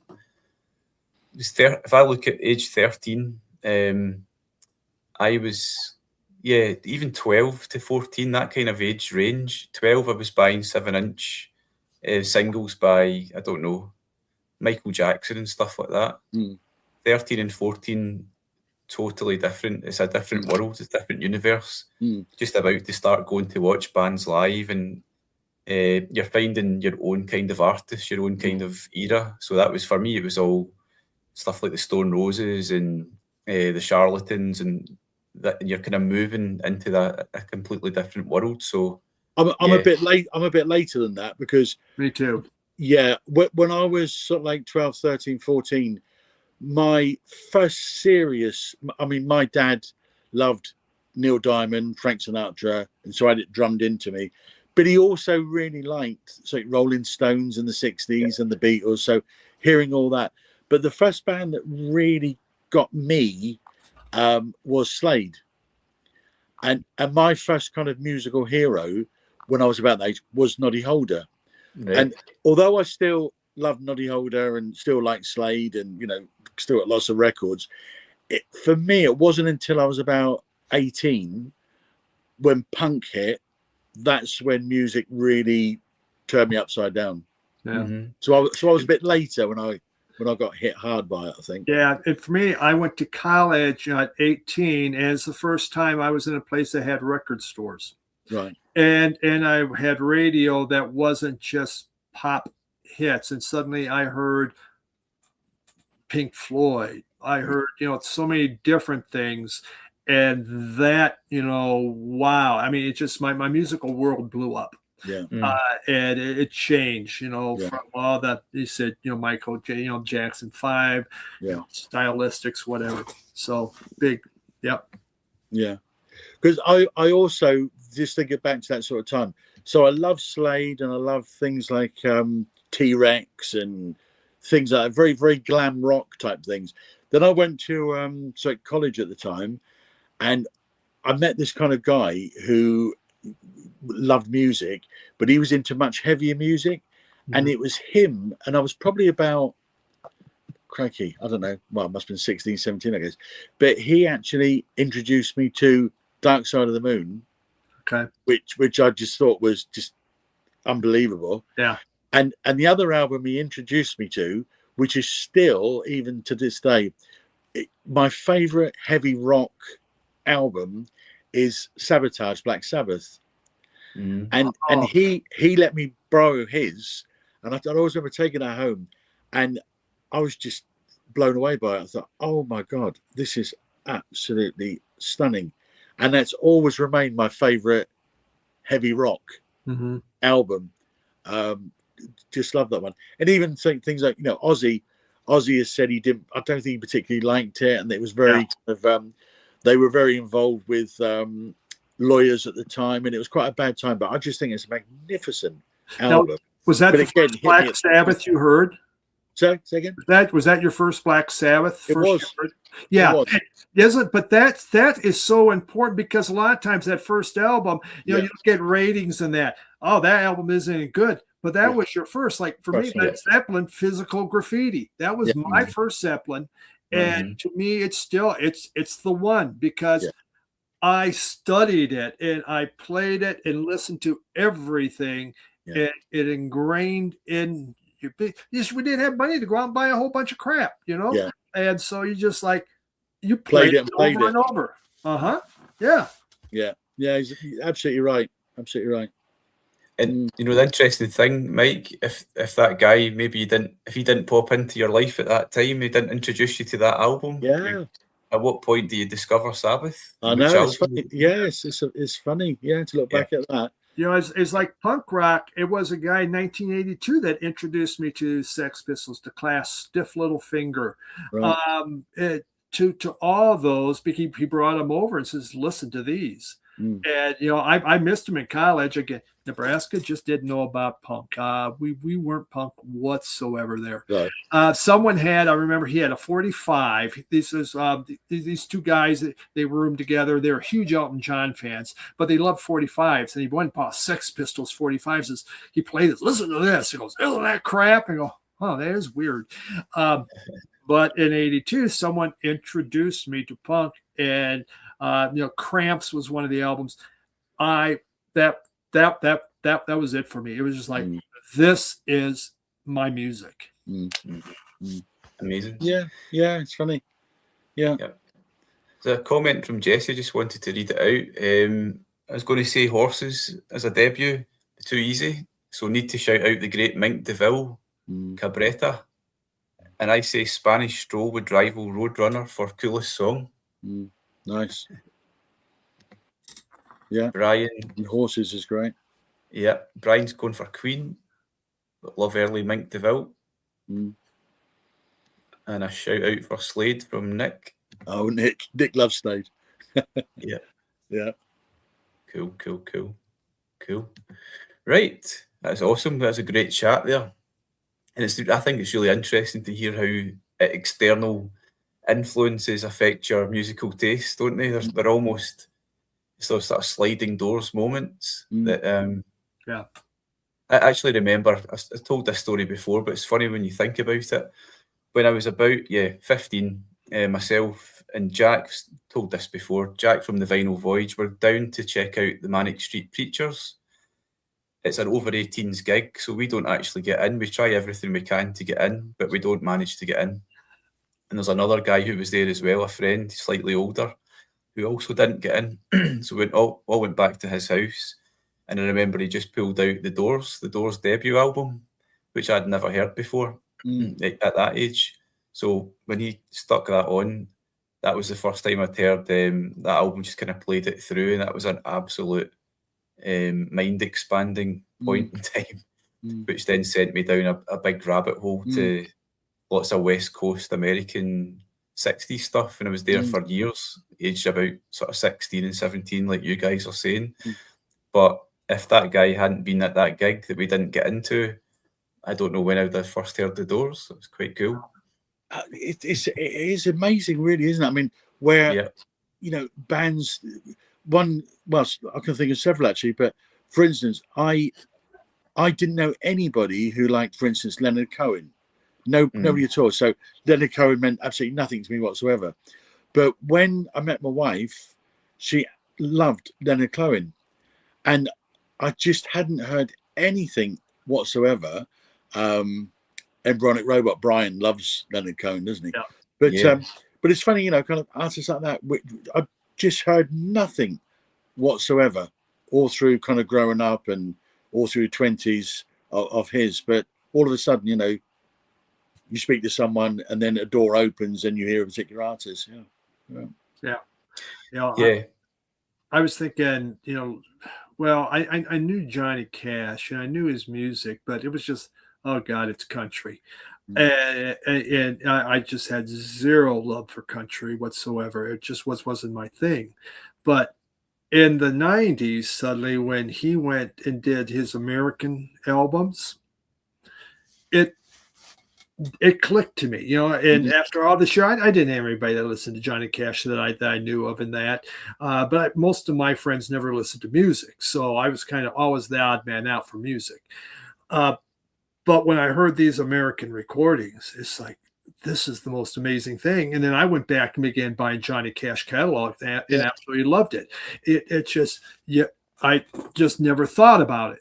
And, you know, I know who he was and that. I'd seen him on TV because, you know, we had, you know, his show was on. Seemed like a nice guy. He had a couple personal issues, but it was, it changed my whole thought of him. Now, his American recordings are still my favorite Cash albums. Well, do you know what? I'm exactly the same with Johnny Cash. And the thing that got me with Johnny Cash, quite simply, was his cover of Nine Inch Nails' Hurt. Yeah. So when I first saw the video of that and heard it, I thought, oh my God, this is stunning, absolutely stunning. Yeah. And I bought all the American recordings box set just on the strength of that. And I heard a few other things as well. Rusty Nail from Stone Temple. No. Yeah, I know. Soundgarden, Rusty Nail. And I mean, Joe Strummer wrote a song for him, and he never. But they eventually kind of got together and recorded together. But it just all then came together for me for Johnny Cash, and I started to listen to him quite a lot. But it was those American recordings. It was Hurt in particular. You know that video. That is probably one of the single most emotional videos it's phenomenal. I've ever made. It can bring you tears. It is so powerful. Absolutely, It's what, I put it right in top 10 all-time favorite video. It's phenomenal, definitely. I would. Next Final Butty, he's talking about the Beats debut album. I'll give that a thumbs up as well. Yeah, that's a good album. Yeah, the Beat never got the plaudits they so richly deserved. No, I think a fair comment as well. Yeah. Are you guys Frank Zappa fans? I'm asking on behalf of Jesse. I've tried. I'm not. No. I've says tried. he's tried to find that fellow Zappa fans. I've never met a bigger Zappa fan out there than Jesse. I think he's a bit lost. There's a channel, Michael P. Dawson. He loves Zappa and shows a lot of Zappa on his. I mean, he does all kinds of avant-garde and stuff, but he likes Zappa. And I used to buy his CDs, because I had books that say, you should like Frank Zappa, rank this high and that, and this is important. So, I'd go out and I'd buy it, album CDs back in those days. And it's like, okay, I'm supposed to like him. What's wrong? And there are a couple albums I don't mind of his that I like. I will say I can listen to, and I do appreciate his guitar playing that I think is very good. But it's too bonkers for me for the most part. I've got a Hot Rat sitting over there in the Zeds, and I pull it out periodically because I think, come on, what am I missing? And no, I just doesn't. That one's terrible. I had that with Trout Mask Replica. Every year I would put on Trout Mask Replica to say maybe this is the year it's going to click. Waiting for the penny to drop. Yeah. And it never happened. And then after the flight, I says, forget it. I'm not even going to try anymore. You know what? I'm too old. Yeah. It's funny you should say that. We've probably got lots of that. That's actually a very good sort of tag question. Something to do with bands that you think you should like, but you've tried and it's just not happening. Marmite artist, you might say. Okay. Do you know? Do you mind if I ask that? Very interested about how both of your tastes have evolved, because you have got these great collections of music, and you show a really diverse range of stuff from all over the place, from lots of eras, lots of genres. Steve, you're one of the guys that I, go to and I'll hear about Zamrock and things like that. Yeah. I'm curious to know where does that global sort of taste come from? Have you thought about that? The Zamrock came. I was in a record store, and I was trying to figure out something to buy. It was one in my travels. It was down in Ohio, and I asked the record. Yeah, I was looking at for Fela Kuti albums. They didn't have much, and I says, "What would be really good?" And he goes up to the wall. He goes, "I just got this in. It was a used copy. It was of Paul Ngozi, and he goes, this will blow your mind." And I brought that home. And that was my introduction to Zamrock. But it was due to this record store person that did it. I think for me, people introduce you. I had someone introduce me to jazz, a neighbor introduced me to jazz, kind of got me into it. But like right now, vinyl community can be a big part of it because I will hear something played. I'm always looking for new music. I rarely will buy anything from the 60s. I have some psych in that. And I mean, I do buy some stuff. 70s, kind of a sweet spot. 80s is a real sweet spot. But it's now what is coming out. What is new out there? Like the Molotovs, okay? I saw a video. And I thought, this is phenomenally good. And I immediately went on searching for it. I need to have this album. And I still try to do that. It's hard, I guess, I don't stream or anything because it's just, there's so much crap out there, man. I don't know what the hell I'm looking for. It's so, but you find, like here, I got one here I'm showing Sunday. Actually, there's a couple, the Marines. This came from the Vinyl Douche. He was showing this, and he's a channel that really, he's always showing brand new stuff that's out there, more jangle pop, more dream pop. Shoegaze is kind of where he's at. This is definitely indie pop with a jangle, but this was shown on the channel. He played some samples, and it hooked me. This was by Chris Mann. Chris Mann sent me some a picture of this. You got to listen to this thing. You got to give this thing a shot. And I listened to it, blew my mind. Again, more of the kind of an indie pop type thing happening. Great new music. So I try to my taste will keep changing, and sometimes it drives me a little nuts because then I go into a whole nother kind of rabbit hole. I'm trying to be better at that, not to, but there's just great music out there. It's just trying to find it. And I think the older we get, sometimes to me, it seems harder. And because the channels I listen to, are, well, Gordon, you're young, so we're going to give you that, compared to us. Okay. But, a lot of times we're into the classic rock and we got all that. And I'm trying to find new stuff also, but I'm not looking for Taylor Swift or Beyonce or something like that. I want the new rock or shoegaze or dream pop. That's kind of, and the UK really puts out still a lot of stunning albums. And in Europe, I've been finding so much good stuff out of Europe. Just now with, hey, tariffs, yay! Expensive as hell to get any of it. That's my thoughts. That's cool. Yeah. Steve, did you hear the band Like Water From Your Eyes? Do you know that band? Water From Your Eyes, no. So I think you'd like them. I saw them live last year. Their album, it was a debut album that came out last year. They're from New York, I think.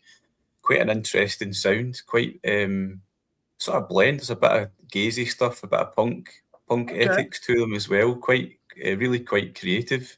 Water From Your Eyes. All right. It's Like Water From Your Eyes. Like Water From Your Eyes. All right. Yeah, I think you'd like them. I'm looking it up right now. Yeah. But your Zamrock stuff, you showed your Zamrock a while ago. Yeah, I love my Zamrock as well, but your collection is quite stunning. Incredible. You've got some brilliant stuff. Incredible. I bet if it's reissued, I just found another Zamrock album that was reissued that I didn't have, and so I've really tried to watch that. I also buy a lot of Latin music from Mexico, Colombia, Peru. There's a lot of great stuff down there. I don't know. I'm eclectic. Yeah, cool. It's hard for me to put a finger on what I like. That's it. Yeah. Mike, how about you? How about your taste? How would you describe how it's evolved over time? Well, I used to be I think I used to be quite a musical fascist, where it was quite. I'm probably doing myself a disservice, actually, but put it this way: it's never been as broad as it is now. And I think I went through a phase decades ago where I was very kind of like to certain sort of music, but that's not really true because it's always been fairly broad. But certainly now, my taste is very, very broad. It's interesting because things like Zamrock, because of Steve, the amount of I always love the clips, and over the years, hearing the Zamrock clips that Steve's played, I have been into so many record stores in the south of England and said to the shop owner, could you show me the Zamrock section, or have you got any Zamrock?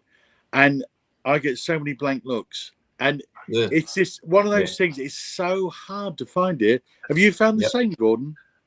I've always bought it online. It's now, Steve will say it's Now Again Records, isn't it? The record label. I think it's Now Again they're called. Yeah. Now and again. In fact, there's one of their newest ones right there. Amazing. This just came out this year. So now and again, it's a kind of a steady stream of re-releases of stuff that was of the time. Nick's final but he's asking the question, what is Zamrock? Steve, do you want to give a quick answer to that? the shorter the long one here, Nick. So Zamrock is from Zambia, which is why it's called Zamrock. And what it in Zambia, when it was a UK colony, they were listening to a lot of like Doors, Led Zeppelin, all this heavy hard rock stuff. That's what was coming over the radio. Well, they got independence, and the government said 90% of all music that is played on the radio must be from Zambia. Suddenly, all these kids are going, oh my God, here's our chance. And so they began making bands all over the place and doing music. I mean, Paul Ngozi did 7 albums in 2 years because you can get on the radio. But Zamrock it has African rhythms. There's African rhythms in there, but it's hard rock. It's fuzzy guitars. It's distortion. Some of these guys couldn't play that well. It didn't matter. They just came out with these screaming type guitars. It rocks hard. Yeah. And it lasted a couple years because the government began going down. It was a big, they mined zinc there, I think, zinc or copper.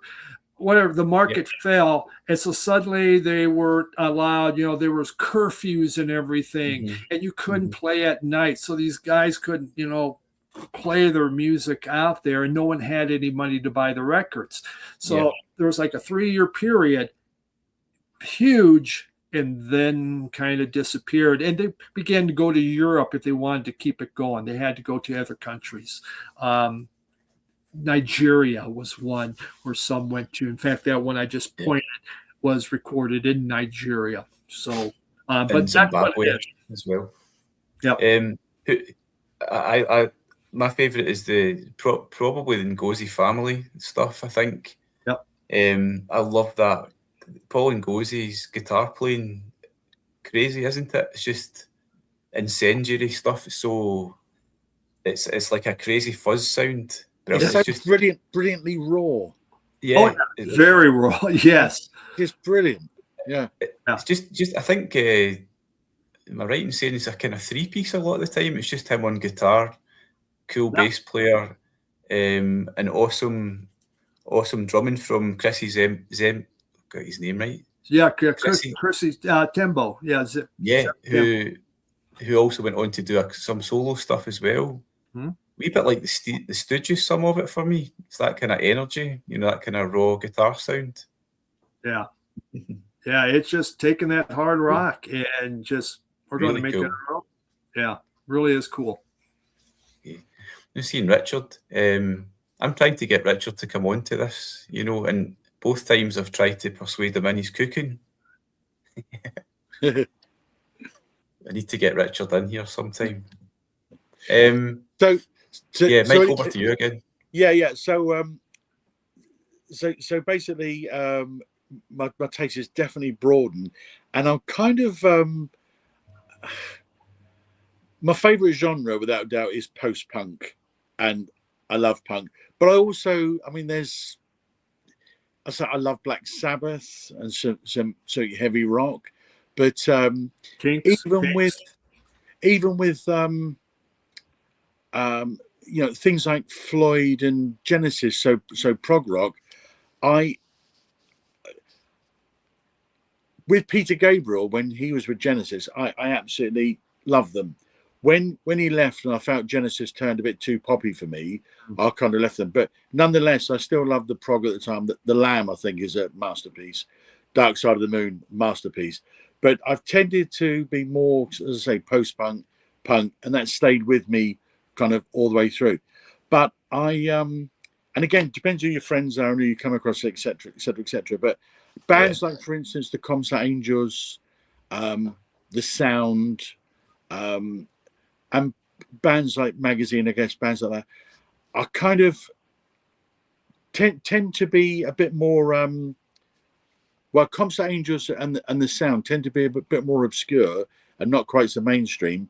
But I kind of latched onto those in about 1980 when they first kind of came around, and I've been big fans of them ever since, and bought everything that's come out from members of the band, etc., etc. But I've certainly broadened over the years. And I was just going to point out one thing, actually, that I was going to show for Steve. But a couple of friends of mine went across to Iceland a few weeks ago. And I said to him, if you get a chance, go into an Iceland record shop and see if you can pick up some post-punk, just to see what's going on in Iceland at the moment. And they brought me back a couple of albums. One of them tends to be a bit too kind of thrash death metal, which isn't me at all. It's very good, but it's just not me. But one of them, which on my next pickups video, I will play a few clips of, I think you would love, Steve. Okay. And this particular album, when they spoke to the guy in the record shop and said, we want some sort of post-punk, very Icelandic, very synonymous with Iceland, etc., etc. And the guy recommended this particular band, and I think he hit the nail on the head, because they appear to be, in 1980, they were the punk stroke post-punk band. Oh, neat. And the lead singer seems to have started other bands and been very, very influential. And they picked up this one. Oh my God. Wow. Yeah. Can you pronounce that for us? No, I don't think I can. let me give you the English translation, because in this particular thing, there's two records. The first record is sung in Icelandic, but the second record is the same songs but sung in English. And if you look at the English variant, they're called The Outsiders. Oh, no kidding. Oh, wow. I sure didn't look that way on that first one. Yeah. So that is Outsiders, basically. Okay. And this is a classic one where I've really enjoyed searching out a band from Iceland or bands from Iceland. Yeah. Wow. And it's fantastic. And the material, the band, just right in my wheelhouse. Is so good. And as I say, I will play a few clips on the next pickups. But when you're over in Iceland, Steve, I'd really recommend seeking out this particular group, because really good, fantastic. I'm going record shopping with a couple that have watched my channel for years. Yeah. And record collectors. So we're going to spend a day. Again, I have told my wife already about this. So to go going record shopping in Reykjavik. Wow. I imagine the budget needs to be quite big for that. It's not. Yeah. I did not research how much Iceland costs before I booked my tickets. Oh. Holy crap. These records were very, very expensive. Oh, wow. Great. Great. Well, there's my souvenir. Some people come back with a wool sweater. I come back with fancy vinyl. So that's very cool vinyl, Mike. Yeah. I'll say I shall play some of it, and it's really good stuff. I absolutely love it. But so my taste over the years has definitely broadened. I'm a lot more open-minded than I ever used to be, Gordon. So I probably, do you know what, the VC's probably got a lot to do with that as well. Introducing me to a lot of artists and genres that I wouldn't have particularly looked at before. So the VC's got a lot to answer for there as well. Yeah, I think that's got to be one of the best things about the VC, isn't it? Yeah. It's just that sense of, suppose it's like that sort of big brother or whoever introduces you to some sort of cool music, but there's hundreds of them in the VC, so you're being exposed to lots and lots of cool stuff all the time. Absolutely. Yeah. Richard, guys, I don't know if you know the band Moom. I don't know if that's the pronunciation, from Iceland. No, don't know them. No. What they like, Richard? Tell us what they're like. If Richard likes them, must be shoegaze or the gazy. Yeah. Mm-hmm. Indie pop. Right, what I'm going to do, I'll bring up this again. I can't believe we've only done 2 of these prompts. Right, 2 others. Show a record from a band that you totally bypassed until recently. I guess we've been talking about some of those already. And if you can, show 3 records from a favourite label. If you've got that to hand, maybe talk about why it's a favourite label. So, a band that you totally bypassed until recently. Okay. Shall I show one? Go for it. Fire away, Mike. Okay. Right. So, for me, a whole genre which I've got into quite late, really, and I really do like the genre now, is shoegaze. Yeah. Oh. And I kind of heard My Bloody Valentine, because I've got some friends who absolutely love this, but it never happened for me. I just didn't get it. But then I got into this band, Lush. Oh yeah, I like Lush. Yeah, their third album, and Yeah. I ended up buying all of their albums and a few EPs. They made 3 albums, lots and lots of EPs, lots of comps. But I say I've got the 3 studio albums and a few EPs. And I was lucky enough to meet Mickey Barini. She's signed that one for me. Let me just maximise. Hold on. Nice one. Hey, Mike. Cheers. I got that's a great album. Do they have a box set yet, Mike? I think there is, you know. And you don't have it? I haven't got it. No, I haven't. God, this is total disappointment going on right now. I know. Oh my God, Gordon and I we're shocked. Something tells me Mike's going to go shopping for that shortly. Well, I'll tell you what I think has got it. Another Mike, of course. Play vinyl in the Milky Night. Oh, okay. Mike in Arizona, who loves Stereo Lab. Yeah. He also loves Lush, and I've got a feeling he's shown a box set of them. But I've got all the studio albums kind of anyway. But that, mind you, that wouldn't necessarily stop me. But yeah. But Lush, and with Lush, because of that, that's then got me into, over the years, that's got me into Ride, Slow Dive, and then even things like a band I love from Dundalk is Just Mustard, and they started off shoegazy. They've moved away from shoegaze a bit now, but they're a band I really like. But that all came from Lush, kind of opened that door for me. Mind you, I still don't get My Bloody Valentine, to be perfectly honest with you. Yeah, those first Just Mustard albums, top notch. Oh yeah, I think if you got Lush, you would definitely get My Bloody Valentine as well. I just don't. I mean, perhaps it's one of those ones that one day, you know, I mean, I've got Loveless and the second one as well. But it's probably one of those things I do put on periodically, and one day the penny will drop. But just to be completely honest, it just hasn't dropped yet. Right. I just don't get it. And what about the early Slow Dive? You are into that, yeah? Yeah, I am. Yeah, I've got lots of Slow Dive. Yeah. Ride Up, isn't there a good one? Yeah, there were so many. Again, that was one of those genres that came and went super fast. Yeah. But it's been brought back, and now so many bands are playing it. It's great to see, because I kind of, you know, if I find a great new shoegaze band, I try to buy it. But well, do you know what, Steve? When I think back now, it was you that got me into Just Mustard. When I heard you play their second album, I bought it, and I was absolutely blown away by it. And then I bought their first album, which is very shoegaze and quite hard to get, Wednesday. And then, of course, they've got a third one now. But that second album, the one that you showed quite a long time ago, I think that's still a wonderful album. Yeah. Mike, news flash, Mick from Australia has told us definitely a Lush box set. Came out for Record Store Day. Oh dear. Yeah. Okay. Oh dear.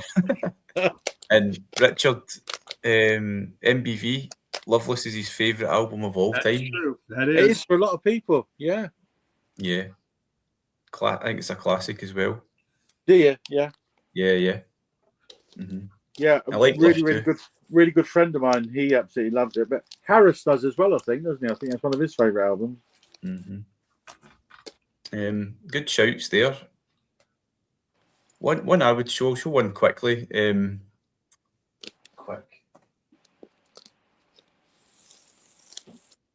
A band that pretty much passed me by, I have to say. REM. Right. So I say REM because I think being aged about, like I said before, being about 15, I was 15 in about 1991. And REM of 1991 is quite commercial. I wasn't interested. I wasn't really interested in them at all. As I said, I was into the Roses. Yeah. Heading down the direction of sort of West Coast psychedelia. So I wasn't interested in Out of Time. And for some reason, I didn't explore them further at all. So I wasn't aware of all the 80s stuff at all, I have to say, until quite recently. So actually, talking about the vinyl community, it was Married to Vinyl. And they made a comment in a video I'd done about REM, and it sent me down quite a lengthy rabbit hole where I basically I've now got everything up until this album. Right. Okay. New Adventures in Hi-Fi. And what I'd missed out on so much, that amazing 80s IRS jangle stuff. I just wasn't that aware of it. And Yeah. sort of 5 albums in a row, just tremendous. And I really liked how REM actually evolved after the likes of Out of Time into Monster. And in fact, there's a track on Monster that is very reminiscent of the Zamrock fuzz sound that Steve was talking about earlier on. I can't remember what the track's called, but it's got that amazing sort of fuzzy. Was it Get the Frequency, Kenneth? No, it's not that one. We need to try to remember what the track is. It's got a real fuzzy, kick-ass attitude. But this album, I think it's an absolute cracker as well. I think it's about 90, 95 or 96. So this has been my drop-off point in REM so far. I don't have anything beyond it. No. Have you picked up the Hindu Love Gods?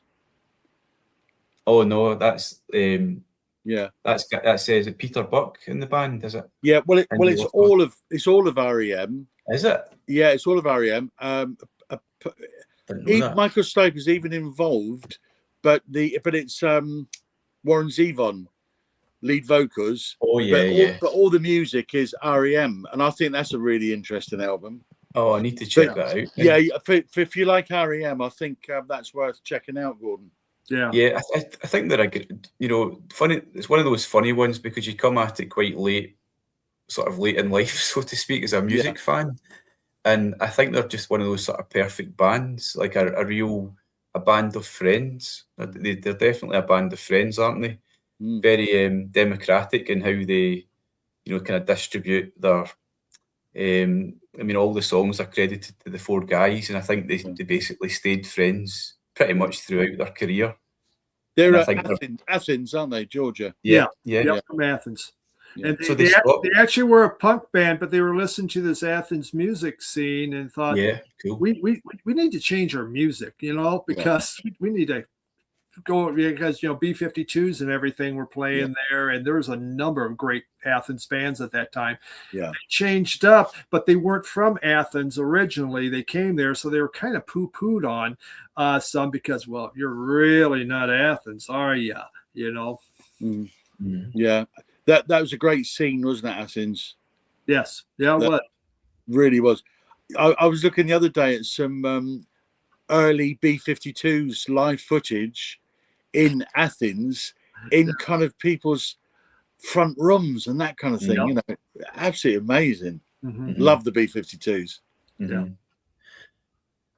Yeah, there's a kind of scene that it doesn't really equate to the UK at all, but I kind of read in that sort of Athens scene where, like, REM's first few gigs as well, they'd be like sort of house party style things. That's right.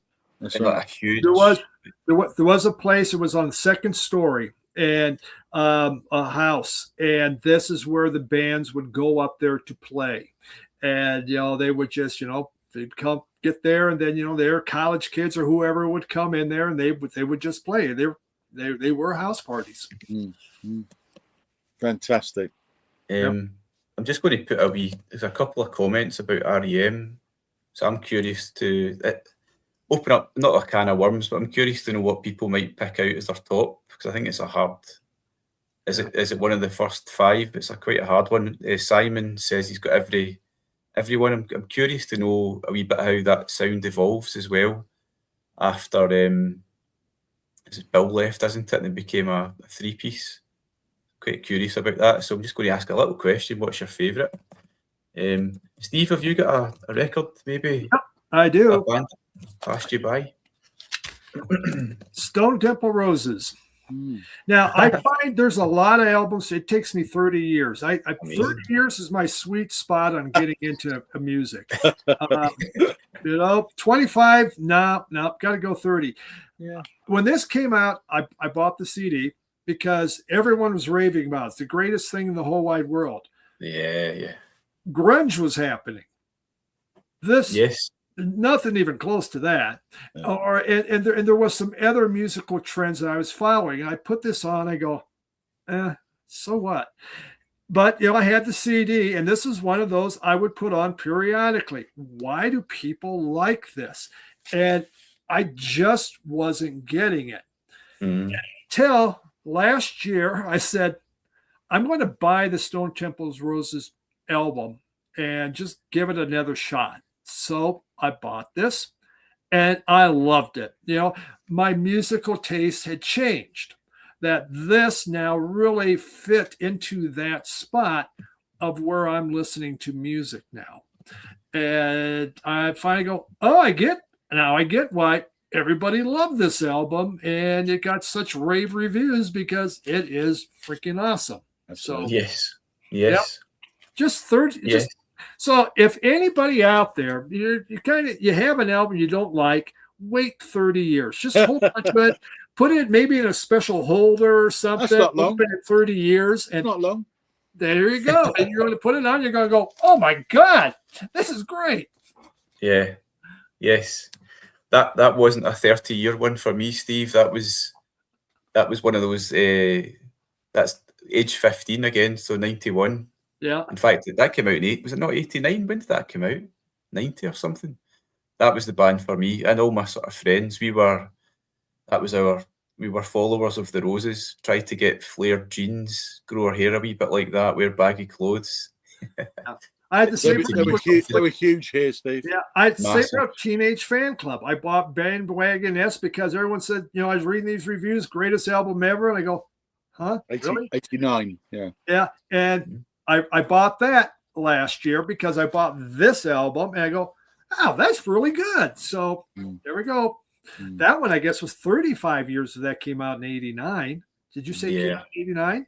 I think it's about maybe 90, actually. No, it's 89. 89. Oh, my God. Yeah. So that was a 35-year gestation.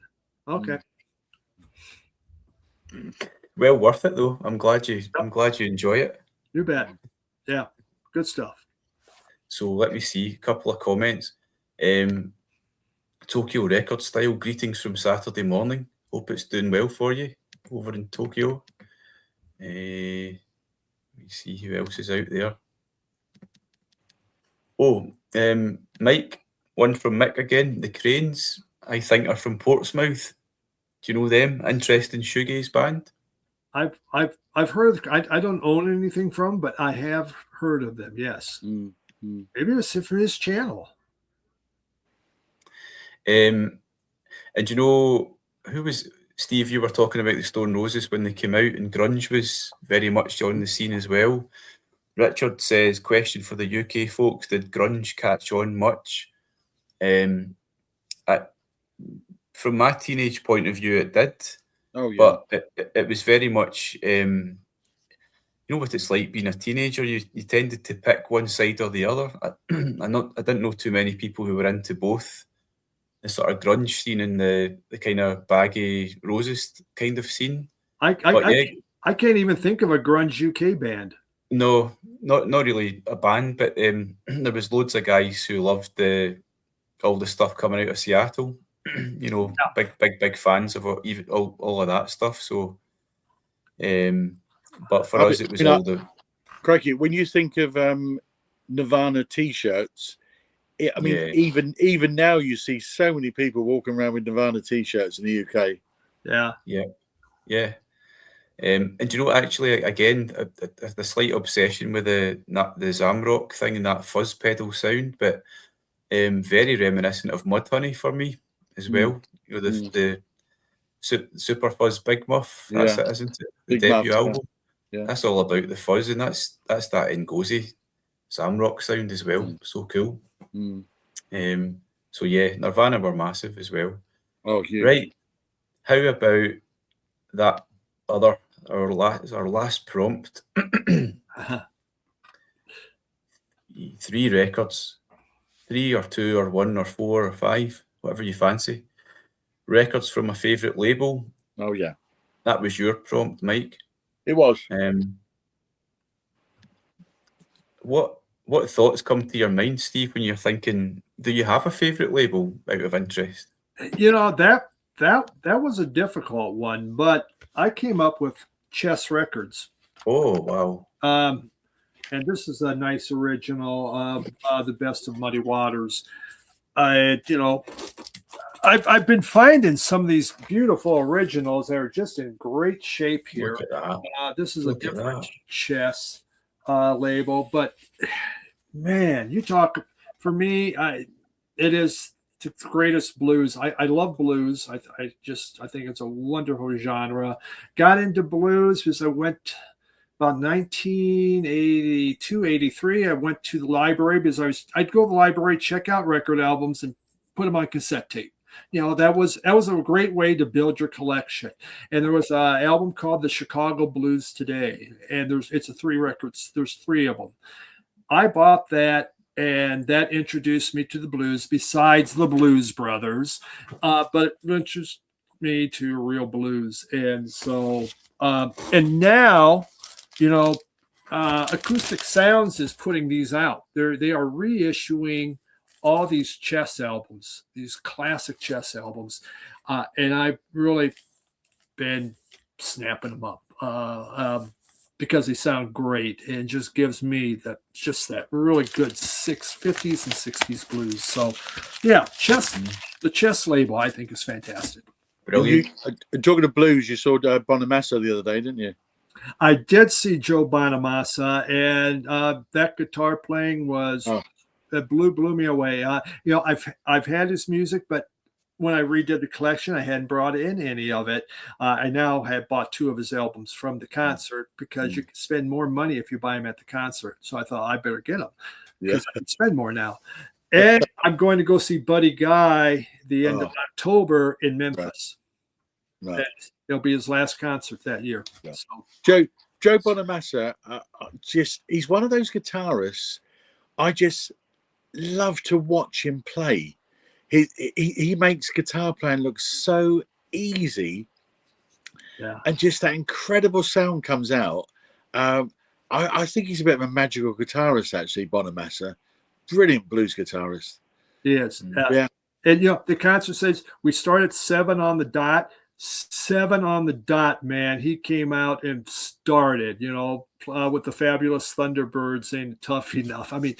Bam, we got going. It wasn't waiting. And how long a set did he do, Steve? It was 2 hours.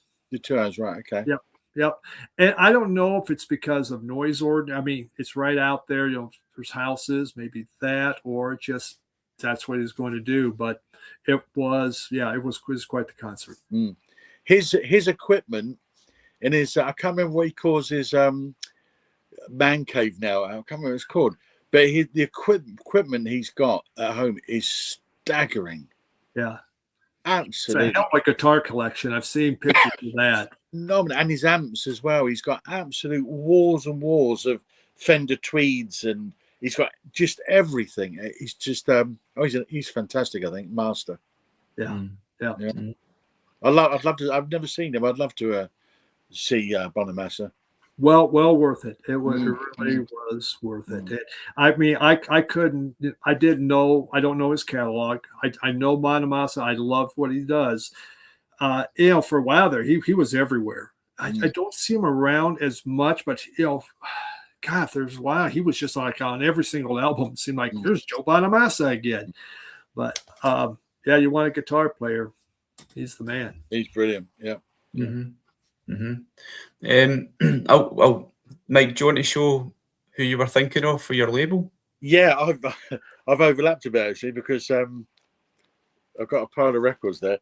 It was Stiff, and I got the down out and the Elvis. It was because of Stiff. I've always had a bit of a soft spot for him because I just love the independent nature of them at the time. Where two blokes kind of.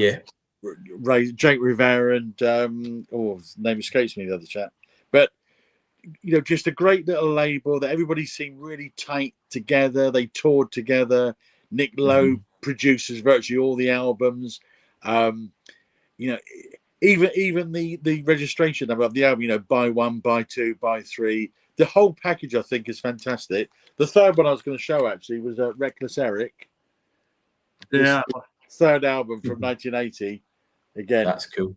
On Stiff, I think it's terrific label. And Elvis only did My Aim Is True, and then there was a row within the record company, and Jake Rivera took Elvis and formed Radar, and then Elvis released a lot of albums on Radar Records. But yeah, I think it's a great little label at the time. Yeah. I just can't find that label here. I mean, you got those albums, but to find Stiff is very, very difficult. It is such a cool looking label. Mm-hmm. Right. Mine, I am going to go for Creation. Okay. We've talked about a few artists off of Creation already. So I just want to show some of the compilations, actually, because if you want, I don't know about in the USA, Steve, about in terms of how easy these things are to get a hold of, but these compilations from the 80s are very, very readily available in the UK for a good price as well. The sort of samplers that they would put out. So if you wanted to get into some of the Creation bands of the early sort of mid 80s, these are great ones to get into. So here's a couple. This one's called It's Different for Domeheads. And what you're talking about here, you've got bands like The Loft, the Jasmine Minks. There's early Primal Scream. This song's great. Song It Happens. Super jangly melodic indie stuff, sort of Rickenbacker 12-string guitars, the Pastels. This is all very melodic jangle, except then you get the song by Slaughter Joe, which is interesting to say the least. It's much more experimental, noisy. But what I love about the label, a wee bit like what Mike was saying, these are like real labels of love, aren't they? Yeah. Another compilation here. You've got Alan McGee's band himself, Biff Bang Pow. These are like friends who love music. They're super passionate. They're musicians themselves, but they also happen to become the sort of executives running the label. So it's like a sort of crazy party, not like a normal business at all. And the most sort of creative sounds are coming out of the label. I love it. I really like the sort of early incarnations of Creation. Obviously, they kind of move all the way into that slow. I think bands like Slowdive were on Creation later on. Some of the bigger shoegaze bands, but I really, really love that sort of indie stuff from Creation. Great label, really cool guys. Sort of mad stories about how they formed and how some of it fell apart. But yeah, absolutely love them. When you had mentioned Married with Vinyl before, I mean, they have so many Creation label albums, and they're all showing there. Go, God, you guys, how do you find that? I mean, just they all. I know. Yeah. Their series, I think it's ongoing, is really interesting because I've got quite a lot of the Creation stuff that they show, but the Citadel label, I've never heard of any of those bands at all. So every time they show it, I wasn't aware of Citadel before I saw that, and some brilliant stuff coming out of Australia at a similar time. Right, just go back to Stiff for a second, Gordon, if I may. So this is a great little album. So where we were talking about them being, kind of small labels and like a family. So where you got there kind of, Nick Lowe, Elvis, Reckless Eric, Jury,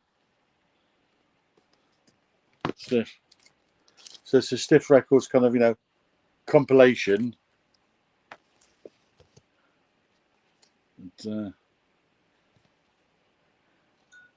the indie bands did a lot of, the indie labels did that. IRS did compilations they would put out. And I used to have a few of those. Yeah.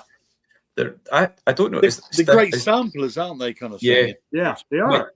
Mike, is that quite a easy one to pick up, or is that a bit rare? I've had it for a long, long time, but I have seen it around. Can't see a date on it at the moment, but it's definitely around. because that's one of the best ways to get into a label. I think you pick up the sort of sampler. There'll be bands that you might never have heard of, and then next thing you know it, you're down the rabbit hole. That's right. Do you really want that then, Gordon? Do you really want another rabbit hole? You better think about that. No. I'm no longer. I'm above ground. I need to stay above ground. Exactly. I need to stay above ground. Look what Mike's trying to do to you. I mean, talk about a bad influence. Oh my God! I know. It's you like can hear how my brain's going. Drink, Mike. I know. Jeez. You can hear what's happening. I'm going, is that quite expensive, Mike? Is that easy to get? It's super simple. You can feel it easy. Yeah, I'll send it to you as VCLT. There you go, Gordon.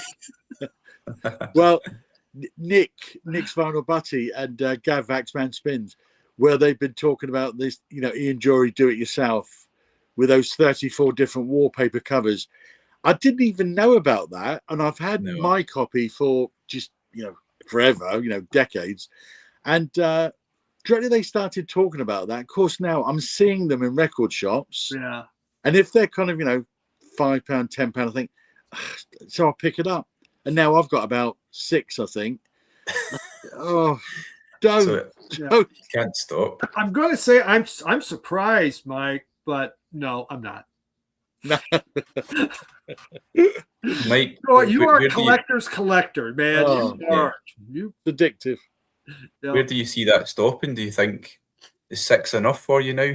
It's enough. 34. Enough. Just 34. Stop. Just stop. I'm telling myself, stop. Yeah. But Nick's got 30 of these. He only needs 4, but the 4 he needs, I think, is something like an Israeli one, a Taiwanese one or something. 4 very, very obscure ones, but he's tracking them through the world. Yeah, so very addictive. Cool. Well, guys, we have shared some amazing records. Yeah, been a real pleasure having you all on tonight. Really brilliant. I don't know if you've got anything else you wanted to chat about, but I thought that was really, really interesting. Really loved the chat. Maybe just say thank you so much. Well, what about your team, Gordon? You've been very silent on the progress of your team. I had a quick look, and you've had a bit of a poor start, haven't you? Rub it in there. Let's take some salt, Mike. Throw it in. I'll tell you what. Right. Let me bring this up. You can see that, guys. Yep. These are all the teams. These are I'm creating a sort of, it's not exactly a Hall of Fame, but these are the teams that's supported by the guys that have come on so far. Right. So I'm looking forward to adding the Nebraska Cornhuskers. Yeah, and Pompey. Which was going to be cool to put there, and we'll start to see how they're getting on this season. Yeah. And Portsmouth will be going up there. Now, my team is in the top right. If you look at it, Greenock Morton. Yeah. Mm-hmm. And they're having a very bad season, to be fair. They've lost every game they've played. Actually only scored 1 goal in, I think, 6 games now. Wow. But the wider problem is the team, not the team. There's lots of financial issues with the club. So there's a bit of fear that the team might be, or the club might be in a bit of danger, to be honest with you. So we need to see what's going to happen. The team that's playing on the field, they don't have a squad. They've got they're playing like 16-year-old guys. There's struggling to field a team at all. The fans are trying to rally round and raise some money because the team is completely going bust at this point in time. So we need to see. I don't know if the team might end up going part-time completely. Maybe have to see if we can regrow from there. But it's one of those ones where the team, Morton, are fan-owned at the moment, Mike. And it's just not worked. Right. I think we probably need some sort of rich benefactor to appear and drop some money in to keep the club afloat. So it's not looking good. Yeah, it's really not looking good. Well, we were fan-owned. We were fan-owned for a while, but you're Greenock. You're one of the oldest Scottish clubs there is, isn't it? Yeah, 1874. Yeah. Wow. Yeah. 1874 the club was formed. It's been there. And actually, the stadium, it's one of those kind of old classic grounds. You still got the terracing that you can stand in and watch the game. You can kind of move around. You can chat to get your favourite spot, and then you can move behind the goals. That kind of thing. It's a real sort of classic place, but it's definitely in tough times for sure. Yep, but quite worried about it. So need to watch this space. Yeah. Well, let's hope you. Yeah, Well, Gordon.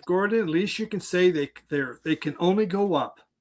Yeah, that's true. There was a time where I was saying they can only score a goal. Let's have that.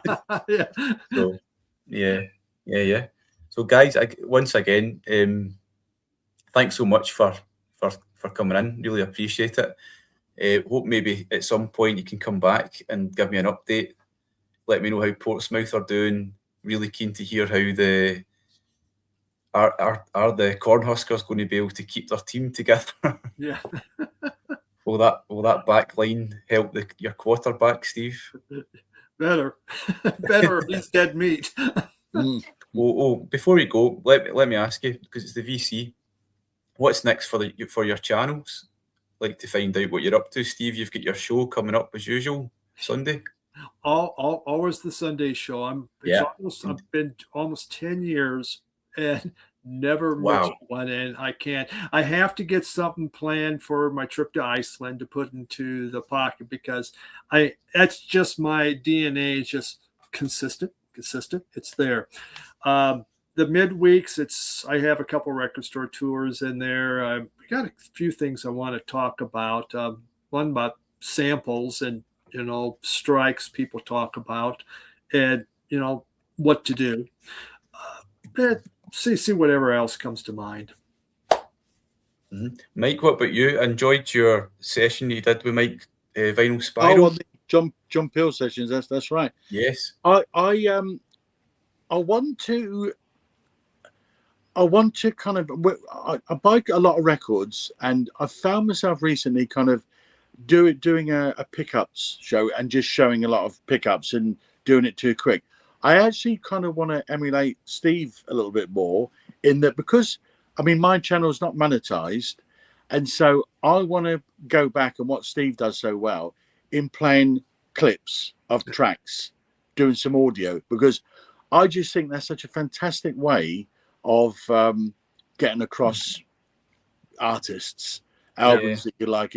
So I kind of want to start showing less albums when I do a video, and talk more about individual ones as opposed to just blasting through all the pickups kind of thing. So I want to slow down there.